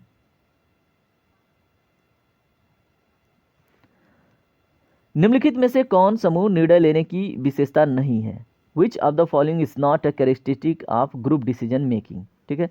तो समूह के साथ निर्णय लेने की विशेषता नहीं है, तो दिए गए ऑप्शन में से सदस्य कार्यकुशल होते हैं, ठीक है, तो मेंबर्स आर इफिशिएंट, ये क्या है, एक तरह से समूह निर्णय लेने की विशेषता ये नहीं है, ठीक है। मेंबर्स आर इफिशिएंट ये नहीं होता है भाई, इसमें क्या होता है कि प्रत्येक पक्ष को देखा जाता है, एनालाइज किया जाता है, डिस्कस किया जाता है, ठीक है, तब जाके एक ग्रुप डिसीजन निकल के आता है, ठीक है। तो यहाँ पे आपसे पूछा जा रहा है कि ग्रुप डिसीजन बनाने में, ठीक है, कौन सा एक कैरेक्टरिस्टिक है जो नहीं है। तो इसमें देखें सदस्य विचारों की वर्धित विविधता प्रस्तुत करते हैं, बिल्कुल ये तो है characteristic. Members lead to increased acceptance of solution, ठीक है, तो सदस्य क्या करते हैं, समाधान की वर्धित स्वीकृति की ओर ले जाते हैं, ठीक है। उसके बाद मेंबर्स आर इफेक्टिव, सदस्य प्रभावकारी होते हैं, बिल्कुल इसमें बस यही है, मेंबर आर इफिशिएंट, सदस्य कार्यकुशल होते हैं, ये बिल्कुल इससे मैच नहीं होता, ठीक है। एक ग्रुप में कार्यकुशल भी हो सकते हैं, सभी के सभी नहीं हो सकते ना कार्यकुशल, है ना। चलिए अब हम बात करते हैं प्रश्न नंबर 18 के ऊपर और देखते हैं इसमें क्या पूछा गया है। यहाँ पे आपसे judgemental statement is in decision making are known as, ठीक है, तो निर्णय लेने के निर्णायक कथनों को जाना जाता है। तो दोस्तों इसको हम बोलते हैं ह्यूरिस्टिक्स, यानी कि स्वतः शोध के रूप में। Judgemental statement in decision making are known as heuristic, क्या दोस्तों, स्वतः शोध के रूप में इसको जानते हैं, ठीक है, तो याद रखेंगे। और देखिए ये जो स्वतः शोध के रूप हैं इनके 3 प्रकार भी हैं। एक तो उपलब्ध स्वतः शोध, उसके बाद प्रतिनिधिक स्वतः शोध और समायोजन और आश्रय स्वतः शोध, ठीक है। चलिए अब हम बात करेंगे लॉजिकल एंड एनालिटिकल एबिलिटी से रिलेटेड प्रश्नों के ऊपर। यहाँ से भी आपसे 4-5 प्रश्न बनेंगे और अगर आप सारे क्वेश्चन करके जाते हैं तो आपके लिए ये आसान हो जाएगा, है ना। आपसे प्रश्न क्या है, which one of the following is the last step of reasoning, ठीक है, तो निम्नांकित में से तर्क जो तर्कणा होता है उसका अंतिम सोपान क्या है। तो दोस्तों जो वर्टिफिकेशन है या फिर बोलने की वेरिफिकेशन, ठीक है, तो सत्यापन ही क्या होता है, लास्ट स्टेप ऑफ रीजनिंग होता है, ठीक है, तो आप याद रखेंगे। चलिए यहाँ पे इस तरह से अगर आप बात करें, जैसे तर्कणा में अगर कोई रीजनिंग वाली बात हो रही है, ठीक है, तो उसमें अगर सोपानों का क्रम पूछ ले तो भी आपको याद रखना है, पहले तैयारी की जाती है, उसके बाद क्या किया जाता है दोस्तों, तैयारी के बाद एक हाइपोथेसिस तैयारी मतलब बनाया जाता है, परिकल्पना या प्राकल्पना बोलते हैं इसको। आपने equal to MC² hypothesis Einstein का तो सुना ही होगा, वैसे ही एक क्या होता है परिकल्पना तैयार किया जाता है, ठीक है, जिसको यहाँ पे प्राकल्पना लिखा गया है। उसके बाद उसका डिडक्शन होता है, निगमन होता है, ठीक है, और उसके बाद उसका क्या होता है, सत्यापन होता है। तो इस तरह से क्या होता है, एक रीजनिंग, एक तर्कणा तैयार होती है किसी भी मुद्दे पर, ठीक है। चलिए बात करते हैं प्रश्न नंबर 20 के ऊपर, और यहाँ पे समझने का विषय है ये, ठीक है, और थोड़ा डिफिकल्ट भी है। जब एक निष्कर्ष प्रायः अव्यक्त या व्यक्त रूप में एक संभाव्यता कथन के रूप में अभिव्यक्त किया जाता है, ठीक है, तो यह किसको संदर्भित करता है। दिए गए ऑप्शन में अगर राइट आंसर की बात करें तो दोस्तों इसको हम इंडक्टिव रीजनिंग कहते हैं, यानी कि आगमनात्मक तर्कणा कहते हैं इसको। क्या कहते हैं, जब कोई भी निष्कर्ष हो या तो अव्यक्त हो या फिर व्यक्त रूप में, ठीक है, एक संभाव्य कथन के रूप में अगर प्रकट किया जाए, एक्सप्रेस किया जाए, तो इसको हम क्या बोलते हैं दोस्तों, आगमनात्मक तर्कणा, ठीक है। चलिए बात करते हैं अपने प्रश्न नंबर 21 के ऊपर। निम्नलिखित कथनों पर आपको विचार करना है, ठीक है। अब विचार क्या करना है, मेन स्टेटमेंट है आपका, मनोरंजन के लिए फिल्में अनिवार्य हैं। अब इसके लिए आपके सामने कुछ निष्कर्ष हैं, इन्हें देखें ध्यान से। पहला निष्कर्ष क्या है, फिल्में मनोरंजन का एकमात्र साधन नहीं, नहीं बिल्कुल नहीं, ठीक है। तो मनोरंजन के लिए फिल्में अनिवार्य हैं लेकिन एकमात्र साधन है ऐसा कहीं प्रकट नहीं हो रहा है, ठीक है। लोग फिल्मों में आनंद लेते हैं, जी बिल्कुल, फिल्म आनंद लेने के लिए तो देखते हैं। उसके बाद लोग नाटक पसंद करते हैं, अगर नाटक पसंद करेंगे तो फिल्म क्यों देखेंगे। तो इसमें केवल स्टेटमेंट 2 करेक्ट हो रहा है। चलिए हम आंसर वाला पोर्शन देखते हैं, ठीक है। तो आ गए हम आपके आंसर पे। यहाँ पे देखें स्टेटमेंट ऑप्शन क्या है, only one is implicit the statement, केवल एक कथन में निहित है, नहीं नहीं ऐसा नहीं है। 1 and 2 और इम्प्लिसिट इन द स्टेटमेंट, नहीं नहीं पहला तो नहीं था, ओनली 2, हाँ केवल दूसरा सही था आपका, यानी कि ऑप्शन नंबर सी, यहाँ पे राइट आंसर भी है ऑप्शन नंबर सी, ठीक है। तो इस तरह से आपको क्वेश्चन करना होता है, और हमने 2 पेपरों के, ठीक है, 2 प्रीवियस ईयर क्वेश्चंस के सेट देख लिए, जिसमें हमने इंटरपर्सनल एंड कम्युनिकेशन स्किल और उसके बाद मेंटल एबिलिटी और लॉजिकल एंड एनालिटिकल एबिलिटी, ये सभी पोर्शन देख चुके हैं ना। चलिए अन्य प्रश्नों को भी देख लेते हैं। चलिए अब आप उत्तर प्रदेश पीसीएस प्रीलिम्स 2014 के सीसैट के कुछ महत्वपूर्ण इंटरपर्सनल एंड कम्युनिकेशन स्किल के प्रश्न देखेंगे, ठीक है। अभी तक आपने बहुत सारे टर्म टॉपिक्स देख लिए हैं, अब धीरे धीरे आप सहज हो रहे होंगे। आपके सामने इसका पहला क्वेश्चन है, इसको ध्यान से देखिए। आपके सामने स्टेटमेंट है और रीज़न है, आपको बताना है दिए गए ऑप्शन में से क्या करेक्ट होगा। स्टेटमेंट है, interpersonal behaviour is mostly pushed by internal needs. Reason क्या है, people pull behaviours from each other to, ठीक है, यानी कि जो अंतर्व्यक्तिक व्यवहार हैं अधिकांशतः आंतरिक आवश्यकताओं द्वारा प्रेरित होते हैं, ये स्टेटमेंट है। लोग एक दूसरे से भी व्यवहार आगे बढ़ाते हैं। ठीक है, अब इसमें आपसे राइट आंसर की बात की जा रही है, क्या इसमें कौन सा स्टेटमेंट करेक्ट है। तो दोस्तों दिए गए आंसर में अगर हम बात करें तो ऑप्शन नंबर ए करेक्ट है, दोनों सही है। ठीक है, और जो लोग एक दूसरे से भी व्यवहार आगे बढ़ाते हैं, ठीक है, तो अभी एक क्वेश्चन हमने देखा था कि अगर कोई मतलब संबंध को मजबूत रखना चाहता है तो स्वैच्छिक रूप से किसी की आवश्यकता को समझकर उसको पे करता है। ठीक है, जैसे मित्र वाली बात मैंने करी थी। ठीक है, तो वैसा ही यहाँ पे भी है, अंतर्वैयक्तिक व्यवहार यानी इंटरपर्सनल जो बिहेवियर है अधिकांशतः आंतरिक आवश्यकताओं द्वारा प्रेरित होते हैं। ठीक है, तो इसमें ठीक है दोनों सही है और कारण भी स्पष्ट होता है।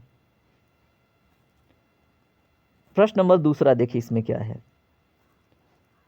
Which of the following is an example of non verbal communication facilitator. तो दोस्तों निम्नलिखित में से कौन एक अवाचिक संप्रेषण सहायक का उदाहरण है। तो आई कॉन्टैक्ट, ईलिंग, उसके बाद मम्बलिंग, उसके बाद क्या है जार्गन। तो दोस्तों वर्बल कम्युनिकेशन के लिए बहुत ज़रूरी है आई कॉन्टैक्ट। ठीक है, यहाँ पे चाचू संपर्क, ये तो आप एग्ज़ाम में इधर उधर हो जाएंगे ना, इंग्लिश वाला पोर्शन देख लीजिएगा। आई कॉन्टैक्ट बहुत मैटर करता है वर्बल कम्युनिकेशन में। ठीक है, चलिए प्रश्न नंबर इसमें अब हम बात करते हैं 3 के ऊपर। प्रश्न नंबर 3 में आपसे क्या पूछा जा रहा है इसको देखें आप, जस्ट वेट। अच्छा, उसका एक्सप्लेनेशन ओके। प्रश्न नंबर 3 देखिए क्या है, in communication process to encode means to. देखिए इसका मतलब मैंने आपको पहले ही क्वेश्चन में बता दिया है, संप्रेषण की प्रक्रिया में कूट लेखन से क्या तात्पर्य है। तो दोस्तों convert signals into neural impulses. ठीक है, संकेतों को तंत्रिकी आवेगों में परिवर्तित करना ही क्या कहलाता है, इनकोडिंग। ठीक है, क्या कहलाता है, इनकोड करना, convert signals into neural impulses. ठीक है, तो संकेतों को तंत्रिकीय आवेगों में परिवर्तित करना। ठीक है, इसको इनकोडिंग कहते हैं, और वही जाके क्या होता है, डिकोड हो जाता है। ठीक है, तो याद रखेंगे। यहाँ पे एक चीज़ देखें, जो कम्युनिकेशन है एक द्विमुखी प्रक्रिया है। ठीक है, मतलब केवल एक व्यक्ति से कम्युनिकेशन पॉसिबल नहीं है, इसमें 2 डायमेंशन या 2 लोग होने चाहिए कम से कम। इसमें संदेश देने वाला सेंडर कहलाता है। ठीक है, उसके बाद जो भेजता है वो मैसेज कहलाता है, और इनकोडिंग होती है, और फीडबैक उस पे लास्ट पे मिलता है। ठीक है, ये अनिवार्य तथ्य हैं किसके लिए दोस्तों, कम्युनिकेशन के लिए।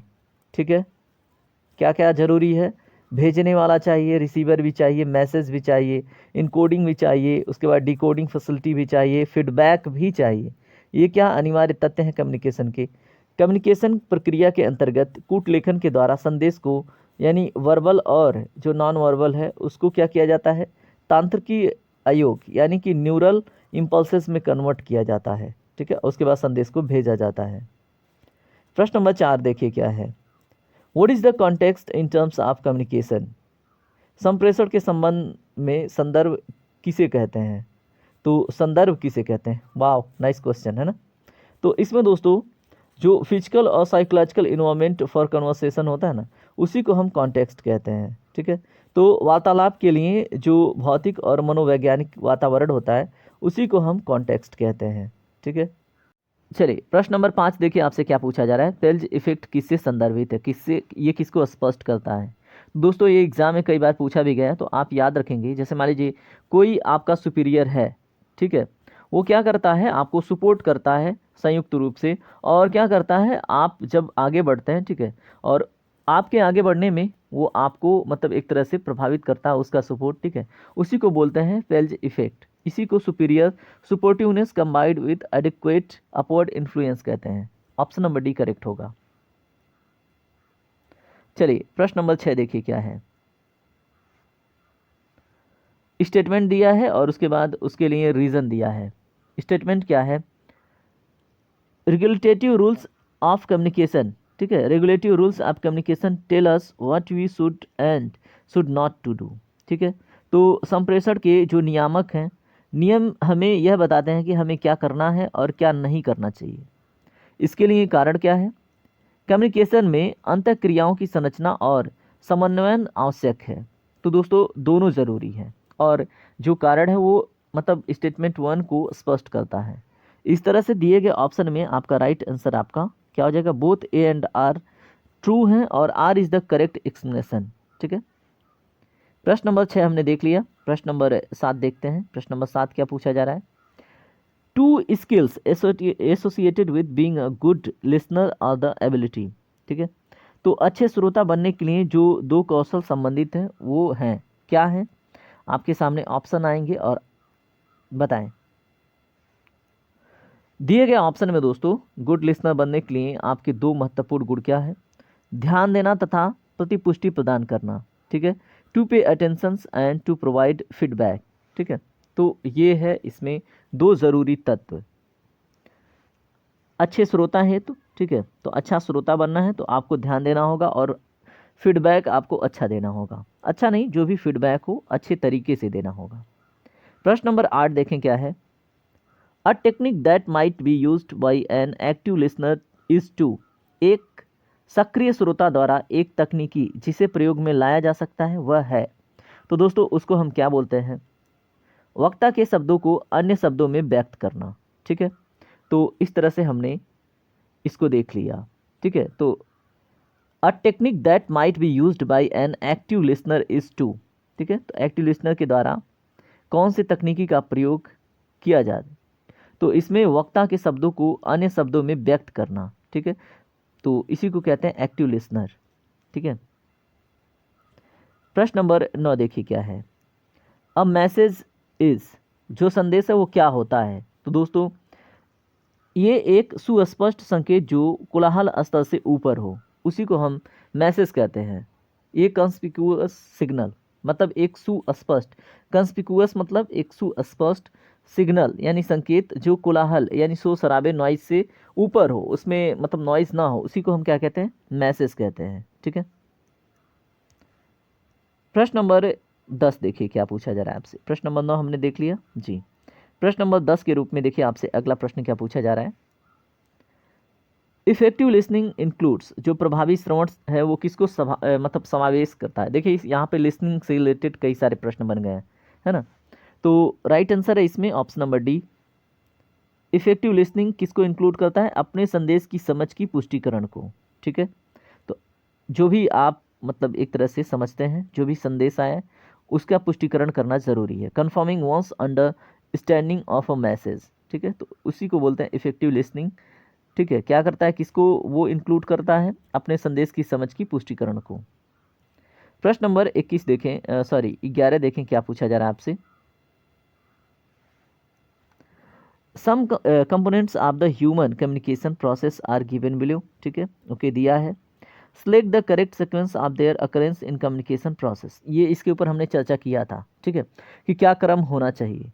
देखिए फीडबैक तो सबसे लास्ट में आता है ना, तो यहाँ पे अगर सही क्रम की बात करेंगे तो सबसे पहले मैसेज आएगा, मैसेज में शोर शराबा आएगा, उसके बाद क्या आएगा दोस्तों, फीडबैक बाद में दिया जाएगा, हाँ बहुत शोर शराबा था। ठीक है, तो सबसे पहले मैसेज, उसके बाद इसमें नॉइज़ को डिकोड करेंगे, उसके बाद फीडबैक देंगे कि जो आपने सूचना दी थी उसमें बहुत कोलाहल था, लास्ट में फीडबैक।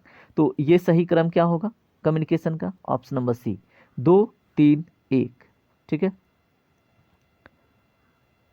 यहाँ पे देखें एक तरह से यहाँ पे दिया हुआ है संदेश, कोलाहल और क्या है, फीडबैक, है ना। प्रश्न नंबर 12 के रूप में देखिए आपसे क्या प्रश्न पूछा जा रहा है, ध्यान से देखिए, which one of the following explains our tacit understandings that allow people to interrupt behavior and that specify appropriate ways to communicate with others।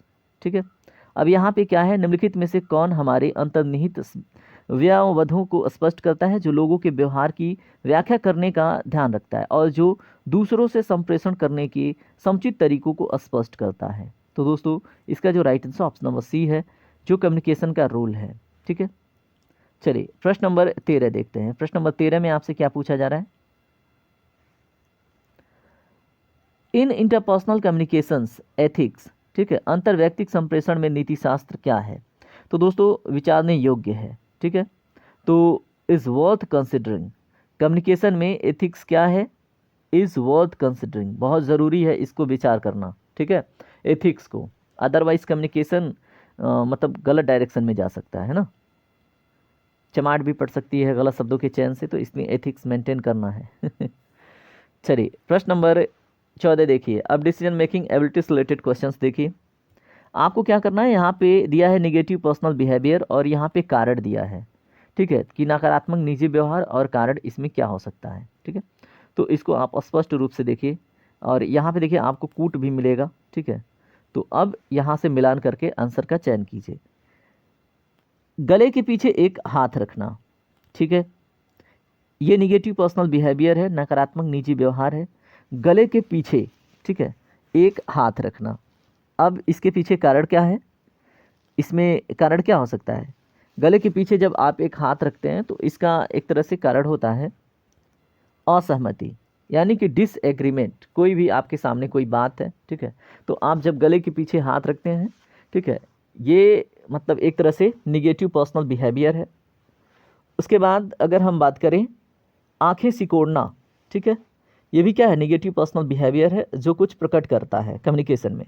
तो अगर आप आंखें सिकोड़ते हैं, इसका तात्पर्य क्या हो जाता है दोस्तों, आप क्या करते हैं, डिसअप्रूवल, ठीक है, कोई प्रोजेक्ट है या फिर कोई व्यक्ति है, ठीक है, तो अगर आंखें सिकोड़ रहा है, ठीक है, तो इसका मतलब होता है डिसअप्रूवल, ठीक है। उसके बाद क्या है, नाक सहलाना, स्टॉकिंग नोज, ठीक है, तो स्टॉकिंग नोज स्टॉकिंग है। तो नाक सहलाना किससे जुड़ा है दोस्तों, अतिशयोक्ति, ठीक है, किससे जुड़ा है ये, अतिशयोक्ति से, ठीक है। उसके बाद क्या है, चश्मा उतारकर नीचे रखना, तो नहीं सुन रहे हैं, ठीक है। तो आप देखे होंगे कभी किसी मतलब ऐसे कोई शो चल रहा होता है ना, जैसे अगर आपने देखा हो शार्क टैंक का, तो उसमें ये सारी चीज़ें आपको देखने को मिलेंगी, ठीक है। उस कम्युनिकेशन गॉसिप्स में ये सारी चीज़ें आपको देखने को मिलेगी। तो कोई गाल के पीछे एक हाथ रखता है जब उसको क्या करना होता है, किसी के प्रोजेक्ट को असहमति जताना हो। आंखें उसमें आप देखेंगे अजय मल्होत्रा सिकोड़ता रहता है ना, तो वो क्या करता है, एक तरह से आंखें सिकोड़ता है जब, जिसका मतलब होता है कि वो अस्वीकृत कर रहा है किसी के प्रोजेक्ट को, ठीक है, वो उसमें फंड नहीं देना चाहता, मतलब एज अ एंजल इन्वेस्टर काम नहीं करना चाहता। उसके बाद नाक सहलाना, आपने उस लंबी घोड़ी को देखा होगा, सॉरी उसमें एक लंबी नाक वाली एक लड़की भी बैठती है, ठीक है, वो ज़्यादातर नाक सहलाती रहती है। तो वो अतिशयोक्ति वाली बातें और अतिशयोक्ति वाले प्रोग्राम पे ज़्यादा फोकस करती है ना। याद रखने का एक तरीका भी है ये, आप इसको मतलब अदर वे में ना ले। चश्मा उतार कर नीचे रखना, तो जो उसमें कौन एक कोई सुशील ग्रोवर करके या फिर कोई तो ग्रोवर है जिसका सलमान खान ने वॉट लगाया था हाल फिलहाल में, तो वो चश्मे उतारता है कब, जब उसको मतलब किसी के प्रोजेक्ट को नहीं सुनना होता है। तो ऐसे आप इसको ना, इसको कोरिलेट करके याद रख सकते हैं। इसमें देखिए ऑप्शन नंबर ए ही करेक्ट होगा, है ना। तो चलिए ठीक है, हम बात करते हैं प्रश्न नंबर 15 के ऊपर। प्रश्न नंबर 15 ध्यान से देखिए। Our tendency to evaluate our opinions and abilities based on comparison with other people and our preference for making comparisons with the other similar to ourselves is known as. तो दूसरे लोगों से तुलना के आधार पर हमारी राय और योग्यताओं के मूल्यांकन की जो प्रवृत्ति है और जो हमारे समान हैं उनमें तुलना करने की जो पसंदगी जानी जाती है, किस रूप में जानी जाती है, तो दोस्तों इसको हम सोशल कंपैरिजन थियरी बोलते हैं, यानी कि सामाजिक तुलना सिद्धांत के रूप में इसको जानते हैं, ठीक है। तो दूसरे लोगों से तुलना के आधार पर हमारी राय क्या होती है और योग्यताओं के मूल्यांकन की जो प्रवृत्ति है और जो हमारे समान हैं उनसे तुलना करने की जो पसंदगी जानी जाती है, उसको हम बोलते हैं सोशल कंपैरिजन थियरी, ठीक है, यानी कि सामाजिक तुलना सिद्धांत के रूप में। प्रश्न नंबर 16 देखें क्या है। यहाँ पे स्टेटमेंट है और रीज़न है, ठीक है, एजम्पशंस हैं, यहाँ पे रीज़न नहीं है, यहाँ पे तर्क है, ठीक है, और उसका निष्कर्ष है। इसको आप देखिए ध्यान से। The situation in this area still continues to be tense and out of control, ठीक है, इस क्षेत्र की जो परिस्थिति है अभी भी तनावपूर्ण तथा नियंत्रण से बाहर है, स्टेटमेंट हो गया, ठीक है। तो the situation in this area still continues to be tensed and out of control, मतलब कोई क्षेत्र है जहाँ इस तरह से प्रभावित है, तनावपूर्ण है, ठीक है, और नियंत्रण से बाहर है। तो जैसे मान लीजिए मतलब कोई क्षेत्र होता है ना जहाँ पे कर्फ्यू वगैरह लगाना पड़ता है, लाठी चार्ज करना पड़ता है, ठीक है, ऐसा कोई क्षेत्र है, ठीक है। अब आपको निष्कर्ष निकालना है इस एजम्पशंस पे। आपके सामने कुछ पूर्वानुमान है, उसे देखिए। कुछ गंभीर घटनाएं घटी हैं, हाँ हो सकता है, ऐसा एजम्पशंस हम निकाल सकते हैं। People will not go to offices, लोग दफ्तर नहीं जाएंगे। तनावपूर्ण स्थिति है तो ऐसा हो सकता है, एजम्पशंस बना सकते हैं, लेकिन क्लैरिफिकेशन पे अभी पहुंचेंगे। उसके बाद जल्द ही स्थिति सामान्य हो जाएगी, जरूरी नहीं है। इसमें ये बात कहीं मतलब एजम्पशंस पूर्वानुमान नहीं बन रहा है कि इस क्षेत्र की जो परिस्थिति है अभी भी तनावपूर्ण है, तनावपूर्ण तथा नियंत्रण से बाहर है। जब नियंत्रण से बाहर है तो जल्द ही स्थिति सामान्य हो जाएगी, ऐसा तो नहीं कहीं दिख रहा है। स्टेटमेंट 3 जहाँ जहाँ पे कैंसिल कर दीजिए, ठीक है। अब जहाँ जहाँ पे देखिए, जहाँ पे ऑप्शन सी में है स्टेटमेंट 3, ठीक है, कोई भी पूर्वानुमान अंतर्निहित नहीं है, ये भी गलत हो गया है ना। और उसके बाद इसमें ऑप्शन नंबर बी आपका करेक्ट हो रहा है, ठीक है, यानी कि कुछ गंभीर घटनाएं घटी हैं और लोग दफ्तर उस प्रॉब्लम की वजह से नहीं जा पाएंगे। तो इस तरह से आपको पूर्वानुमान बनाना है, ठीक है। अब आते हैं प्रश्न नंबर 17 के ऊपर। प्रश्न नंबर 17 में देखिए आपसे क्या पूछा जा रहा है। निर्णय लेने में किसी न्यायाधीश का निर्णय समानता और यादृच्छिक लगने वाले रूप में करना कहलाता है। दोस्तों प्रश्न नंबर 17 का right answer option number A है, यानी कि रिप्रेजेंटेटिवनेस हियरिस्टिक, ठीक है। तो in decision making judging a sample on the basis of similarity and random looking appearance is known as, ठीक है। तो निर्णय लेने में किसी न्यायाधीश का निर्णय समानता और यादृच्छिक लगने वाले रूप में करना कहलाता है। तो दोस्तों इसको बोलते हैं प्रतिनिधिक स्वतः शोध, ठीक है। क्या कहते हैं इसको? प्रतिनिधिक स्वतः शोध कहते हैं। अब ये होता क्या है, जैसे मान लीजिए किसी कोर्ट ने डिसीजन ले लिया है किसी मैटर पे, ठीक है, और कोई केस बना हुआ है कि इस प्रकार के केस में इसी प्रकार का निर्णय होता है, ठीक है। तो बहुत सारे अगर सुप्रीम कोर्ट ने लिया या फिर हाई कोर्ट ने डिसीजंस पहले से ले रखा है, तो ऐसा कोई मैटर जाता है तो उन्हें बहुत टाइम नहीं लगता है, ठीक है। तो ऐसे जो निर्णय लिए जाते हैं उनको रिप्रेजेंटेटिवनेस हियरिस्टिक कहते हैं, प्रतिनिधिक स्वतः शोध कहते हैं, ठीक है। तो याद रखेंगे। प्रश्न नंबर 18 देखें। प्रश्न नंबर 18 में आपसे क्या पूछा जा रहा है। निम्नलिखित में से कौन एक कमजोर तर्क देने और उसे किसी और के नाम पर आरोपित करने ताकि आप उसका खंडन कर सके को अस्पष्ट करता है। Which one of the following explains setting up of a weak argument and attribute it to some one close one else, मैं क्लोज बोल रहा हूँ, someone else so that you can knock it down, ठीक है। तो इसमें देखिए, पढ़िए तो देखें। अपील टू अथॉरिटी आर्गुमेंट, विशेषज्ञ तर्क को जो अपील है। ख्याति तर्क को अपील, पुतला का तर्क और जोरदार तर्क की अपील। तो दोस्तों इसमें ऑप्शन नंबर सी करेक्ट है। जैसे यहाँ पे प्रश्न क्या है, निम्नलिखित में से कौन एक कमजोर तर्क देने और उसे किसी और के नाम पर आरोपित करने ताकि आप उसका खंडन कर सकें को स्पष्ट करता है। तो पुतला का तर्क, ठीक है, ये स्पष्ट करता है, जिसकी कोई वैल्यू ही नहीं, ठीक है। प्रश्न नंबर 19 देखें, आपसे क्या कहा जा रहा है। आपको कहा जा रहा है किसी प्रबंधक के निर्णय लेने की प्रक्रिया के चरण निम्नलिखित हैं, उन्हें सही क्रम में व्यवस्थित कीजिए, ठीक है। तो यहाँ पे देखिए स्टेटमेंट 1 क्या है, डिफाइन द प्रॉब्लम। स्टेटमेंट 2 क्या है, identify the limiting factors. Statement 3 क्या है, डेवलप पोटेंशियल अल्टरनेटिव्स। और इसमें 4 स्टेटमेंट क्या है, establish a control and evaluation system, ठीक है। तो किसी प्रबंधक के निर्णय लेने की प्रक्रिया के चरण में उन्हें सही क्रम में आपको व्यवस्थित करना है। तो इसका राइट आंसर क्या होगा? देखिए इसमें आयोग ने अपना कोई स्पष्ट आंसर नहीं दिया था, लेकिन आप इसका आंसर देख लें क्या होगा, ठीक है। तो ऑप्शन नंबर सी इसमें करेक्ट होगा। सबसे पहले क्या करना होगा, प्रॉब्लम को डिफाइन करना होगा, ठीक है। उसके बाद प्रॉब्लम डिफाइन करने के बाद क्या करना होगा, जो संभावित विकल्प है उसका विकास करना होगा। उसके बाद आपको क्या करना है, एक नियंत्रित एवं मूल्यांकन तंत्र को स्थापित करना होगा और उसके बाद प्रतिबंध तत्वों को पहचानना होगा, ठीक है। तो ये है प्रोसेस, ठीक है, तो याद रखेंगे। चलिए प्रश्न नंबर हम देखते हैं 20 को, और 20 को आप देखें है क्या। निर्णय लेने की एक संख्यात्मक तकनीकी जो निर्णय पथों के संपूर्ण संभावित विकल्प दर्शाती है कहलाती है, क्या कहलाती है? तो दोस्तों इसको हम बोलते हैं और डिसीजन ट्री, ठीक है, यानी कि एक निर्णय क्रम बोलते हैं। a quantitative technique for decision making that shows a complete pictures of potential alternatives decision path is called, उसको बोलते हैं डिसीजन ट्री। ठीक है, तो निर्णय लेने की एक संख्यात्मक तकनीकी जो निर्णय पथों के संपूर्ण संभावित विकल्प दर्शाती है उसको हम एक निर्णय क्रम कहते हैं। प्रश्न नंबर 21 देखें क्या है।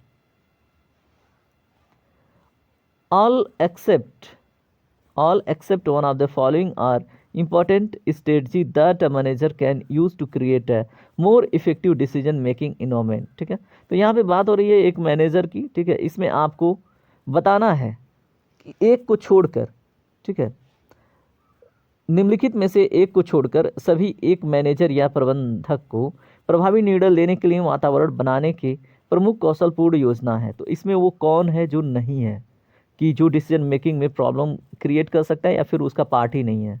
तो दोस्तों अगर दिए गए ऑप्शन में राइट आंसर की बात करें तो पूर्ण रूप से केवल अपने ऊपर ही निर्भर रहना, ठीक है, ये सही चीज़ नहीं है। लेकिन दूसरों के निर्णय को लेने के लिए प्रोत्साहित करना ये भी सही है। नई बातों को करने के लिए तैयार होना ये भी सही है। और गुणात्मक सूचना के महत्व को पहचानना किसी डिसीजन को बनाने के लिए, ठीक है, डिसीजन मेकिंग इन्वायरमेंट को बनाने के लिए, ये तीनों तत्व तो हैं, लेकिन पूर्ण रूप से केवल अपने ऊपर ही निर्भर रहना ये सही चीज़ नहीं है। इसे डिसीजन मेकिंग इन्वायरमेंट तैयार नहीं होगा। ठीक है, उसके बाद हम बात करें प्रश्न नंबर 22 के ऊपर। प्रश्न नंबर 22 देखें क्या है। एक ऐसा सामूहिक प्रयास जो वैकल्पिक विचार उत्पन्न कर एक प्रबंधक को समस्या का समाधान करने में सहायता करता है उसको क्या कहते हैं।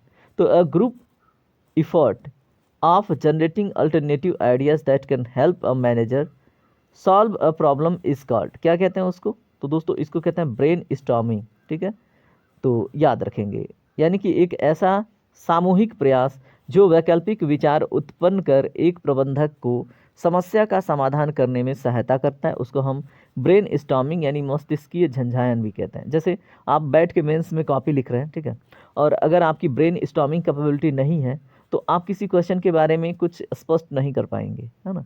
तो ब्रेन स्टॉर्मिंग आपकी कैपेबिलिटी होनी चाहिए अच्छा चीज़ लिखने, अच्छा चीज़ तर्क देने, अच्छी तरह से स्पष्ट करने के लिए उस क्वेश्चन को। ठीक है, तो ऑप्शन नंबर डी इसमें करेक्ट होगा। आइए बात करते हैं लॉजिकल एंड एनालिटिकल एबिलिटी के ऊपर। इसमें प्रश्न नंबर 23 देखिए क्या है। क्रियाओं, परिणामों और अनुसांगिकताओं की धारणा जो किसी विशिष्ट विकल्प से संबंधित हो, इंग्लिश में इसको देखते हैं कॉन्सेप्शन, यानी कि जो धारणाएं होती हैं। ठीक है, conception of the act, outcomes and contingencies associated with the particular choice is known as, उसको बोलते हैं दोस्तों डिसीजन फ्रेम, निर्णय खांचे के रूप में उसको हम जानते हैं। ठीक है, तो याद रखेंगे। बात करते हैं प्रश्न नंबर 24 के ऊपर। Error in decision making occur because we use decision making heuristics.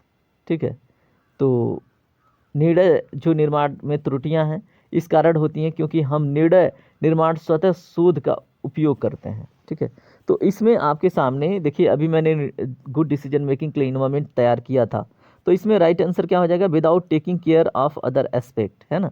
और जबकि हमने इस क्वेश्चन में क्या डिस्कस किया था, देखिए गुणात्मक सूचना के महत्व को पहचानना, नई बातों को करने के लिए तैयार रहना, दूसरों के निर्णय लेने के लिए प्रोत्साहित करना, जिससे क्या होगा, एक गुड डिसीजन मेकिंग इन्वायरमेंट तैयार होगा।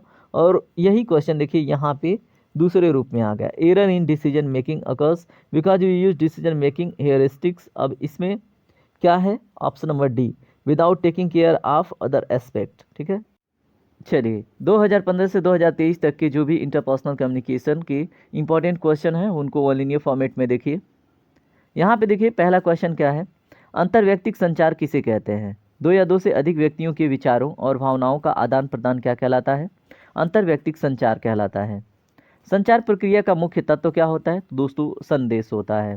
प्रभावी संचार के लिए सबसे आवश्यक कौशल क्या है, तो दोस्तों सक्रिय सुनना। ठीक है, तो इफेक्टिव लिसनिंग क्या है, प्रभावी संचार का सबसे आवश्यक कौशल है। प्रश्न नंबर 4 देखिए क्या पूछा गया था, काइनेसिक्स का अर्थ क्या है, तो दोस्तों शरीर की गतिविधियों और हाव भाव का अध्ययन कहलाता है काइनेसिक्स। याद रखेंगे। अशाब्दिक संचार का सबसे महत्वपूर्ण रूप क्या है, तो दोस्तों चेहरे के भाव होते हैं अशाब्दिक संचार का सबसे महत्वपूर्ण रूप। प्रॉक्सिमेक्सी किसका अध्ययन करता है? तो दोस्तों प्रॉक्सिमेक्सी व्यक्तियों के बीच भौतिक दूरी का अध्ययन करता है। उसके बाद अगर हम अगले प्रश्न की बात करें, जो स्पर्श आधारित संचार को क्या कहा जाता है? दोस्तों इसको हैप्टिक्स कहते हैं। स्पर्श आधारित संचार को हैप्टिक्स कहते हैं। मेटा संचार का क्या अर्थ है? तो दोस्तों संचार के बारे में संचार को ही हम मेटा संचार कहते हैं। प्रभावी बातचीत के लिए मुख्य बाधा क्या है? तो दोस्तों गलतफहमी जो होता है वो प्रभावी बातचीत के लिए मुख्य बाधा होता है। पैरा लैंग्वेज क्या दर्शाता है? तो स्वर, पिच, बोलने का तरीका ही क्या है? पैरा लैंग्वेज है। ठीक है, तो याद रखेंगे। चलिए बात करते हैं अन्य प्रश्नों पे। क्रोनोमिक्स का क्या अर्थ है? तो दोस्तों समय और संचार का अध्ययन क्या कहलाता है? क्रोनोमिक्स कहलाता है। संदेश का मुख्य स्रोत क्या होता है? तो दोस्तों संदेश का मुख्य स्रोत प्रेषक होता है। फीडबैक का मुख्य उद्देश्य क्या है? संचार प्रक्रिया की प्रभावशीलता सुनिश्चित करना, ये फीडबैक का मुख्य उद्देश्य होता है। औपचारिक संचार का मुख्य रूप क्या है? पत्राचार या ईमेल, ये औपचारिक संचार का मुख्य रूप है। अनौपचारिक संचार का उदाहरण क्या है? दोस्तों के बीच बातचीत जो है ये अनौपचारिक या फिर कह लें जो इनफॉर्मल कम्युनिकेशन होता है उसका उदाहरण है। संचार के कितने मुख्य प्रकार हैं? तो दोस्तों 3 हैं, मौखिक, अशाब्दिक और लिखित। ठीक है, संचार के 3 मुख्य प्रकार मौखिक, अशाब्दिक और लिखित हैं। जनसंचार का सबसे बड़ा माध्यम क्या है? दोस्तों टेलीविज़न। ठीक है, जिसको मास कम्युनिकेशन कहते हैं, तो याद रखेंगे। प्रभावी संवाद के लिए सबसे महत्वपूर्ण गुण क्या है? तो स्पष्टता। प्रभावी संवाद के लिए सबसे महत्वपूर्ण गुण स्पष्टता है। उसके बाद देखिए, अशाब्दिक संचार में रंगों का उपयोग किस अध्ययन में आता है? तो क्रोमेटिक्स में आता है। संदेश को बेहतर ढंग से समझने के लिए कौन सा संचार उपयोगी है? इसको दृश्य संचार कहते हैं। संचार के शोर यानी नॉइज का क्या अर्थ होता है? तो दोस्तों संचार प्रक्रिया में बाधा। परस्पर सम्मान किस प्रकार के संचार में आवश्यक है? तो अंतर्व्यक्तिक संचार में परस्पर सम्मान जरूरी है, एक दूसरे की भावना का रिस्पेक्ट करना जरूरी है। समूह चर्चा का मुख्य उद्देश्य क्या है? तो विचारों का आदान प्रदान। प्रभावी प्रस्तुति के लिए सबसे महत्वपूर्ण कौशल क्या है? तो आत्मविश्वास। प्रभावी प्रस्तुति के लिए सबसे महत्वपूर्ण कौशल आत्मविश्वास है। संचार प्रक्रिया का अंतिम चरण क्या है? तो फीडबैक प्राप्त करना संचार प्रक्रिया का अंतिम चरण है। अंतर्व्यक्तिक संचार में सबसे महत्वपूर्ण तत्व क्या है? तो प्रतिक्रिया। औपचारिक संचार की प्रमुख विशेषता क्या है? तो दोस्तों लिखित और रिकॉर्डेड। कौन सा संचार प्रबंधन को योजनाबद्ध करता है? तो औपचारिक संचार। ये क्या करता है? संचार को प्रबंधन जो है संचार का उसको योजनाबद्ध करता है। कौन? औपचारिक संचार। उसके बाद देखें आप, किस प्रकार का संचार भावनाओं को व्यक्त करता है? तो अशाब्दिक संचार भावनाओं को व्यक्त करता है। समूह चर्चा किस प्रकार के संचार का हिस्सा है? तो अंतर सामूहिक संचार का। ठीक है, तो समूह चर्चा किस प्रकार के संचार का हिस्सा है? अंतर सामूहिक संचार का। याद रखेंगे। प्रश्न नंबर 31 देखिए क्या है। सबसे तेज और प्रभावी संचार का प्रकार क्या है? तो मौखिक संचार। कौन सा संचार भावनात्मक और सामाजिक संबंधों को मजबूत करता है? तो अनौपचारिक संचार। ये क्या करता है? भावनात्मक और सामाजिक संबंधों को मजबूत करता है। जो इनफॉर्मल टॉकिंग्स होता है ना, जैसे हम अपने दोस्तों से बात करते हैं अबे तबे सबे बोल के, ठीक है, और कुछ भी बात कर लेते हैं, वो क्या करता है? वो भावनात्मक और सामाजिक संबंध को मजबूत करता है। संचार की प्रक्रिया में कौन सा तत्व जानकारी का स्रोत होता है? तो प्रेषक। चलिए अन्य प्रश्नों पे बात करते हैं। संदेश को समझने में बाधा क्या कहलाता है? दोस्तों संचार बाधा कहलाता है। संचार में श्रोताओं की भूमिका क्या है? तो संदेश को समझना और प्रतिक्रिया देना। किस प्रकार का संचार केवल पढ़ने और लिखने पर निर्भर करता है? तो दोस्तों लिखित संचार। सांस्कृतिक विविधता संचार को कैसे प्रभावित करता है? तो सांस्कृतिक विविधता गलतफहमी उत्पन्न कर सकती है संचार को। ठीक है, किस प्रकार का संचार 2 या 2 से अधिक व्यक्तियों के बीच होता है? तो अंतर्व्यक्तिक संचार 2 या 2 से अधिक व्यक्तियों के बीच में होता है। अशाब्दिक संचार का मुख्य उद्देश्य क्या है? तो दोस्तों भावनाओं और दृष्टिकोण को व्यक्त करना। चलिए बात करते हैं अन्य प्रश्नों के ऊपर। पैरा लैंग्वेज के अंतर्गत क्या आता है? तो दोस्तों स्वर, गति और लहजा आता है। कौन सा संचार माध्यम संदेश को गोपनीयता बनाए रखने ठीक है, माध्यम की गोपनीयता बनाए रखता है कौन सा संचार, तो वो है लिखित संचार। ये क्या करता है, माध्यम की गोपनीयता को, ठीक है, या फिर संदेश की गोपनीयता को बनाए रखता है, लिखित संचार। ईमेल और सोशल मीडिया किस प्रकार के संचार में आते हैं, तो दोस्तों डिजिटल संचार में। स्पर्श का उपयोग संचार में क्या दर्शाता है, तो दोस्तों भावना और निकटता। किस प्रकार का संचार अनुशासन और अधिकारिता को बनाए रखता है, तो दोस्तों औपचारिक संचार, ये अनुशासन और अधिकारिता को बनाए रखता है। जैसे आप देखें किसी भी इंस्टीट्यूट में, ठीक है, जब दो प्रोफेशनल बात करते हैं तो वो औपचारिक संचार होता है। चेहरे के भाव अशाब्दिक संचार में क्यों महत्वपूर्ण हैं, वे सटीक भावना व्यक्त करते हैं इसलिए।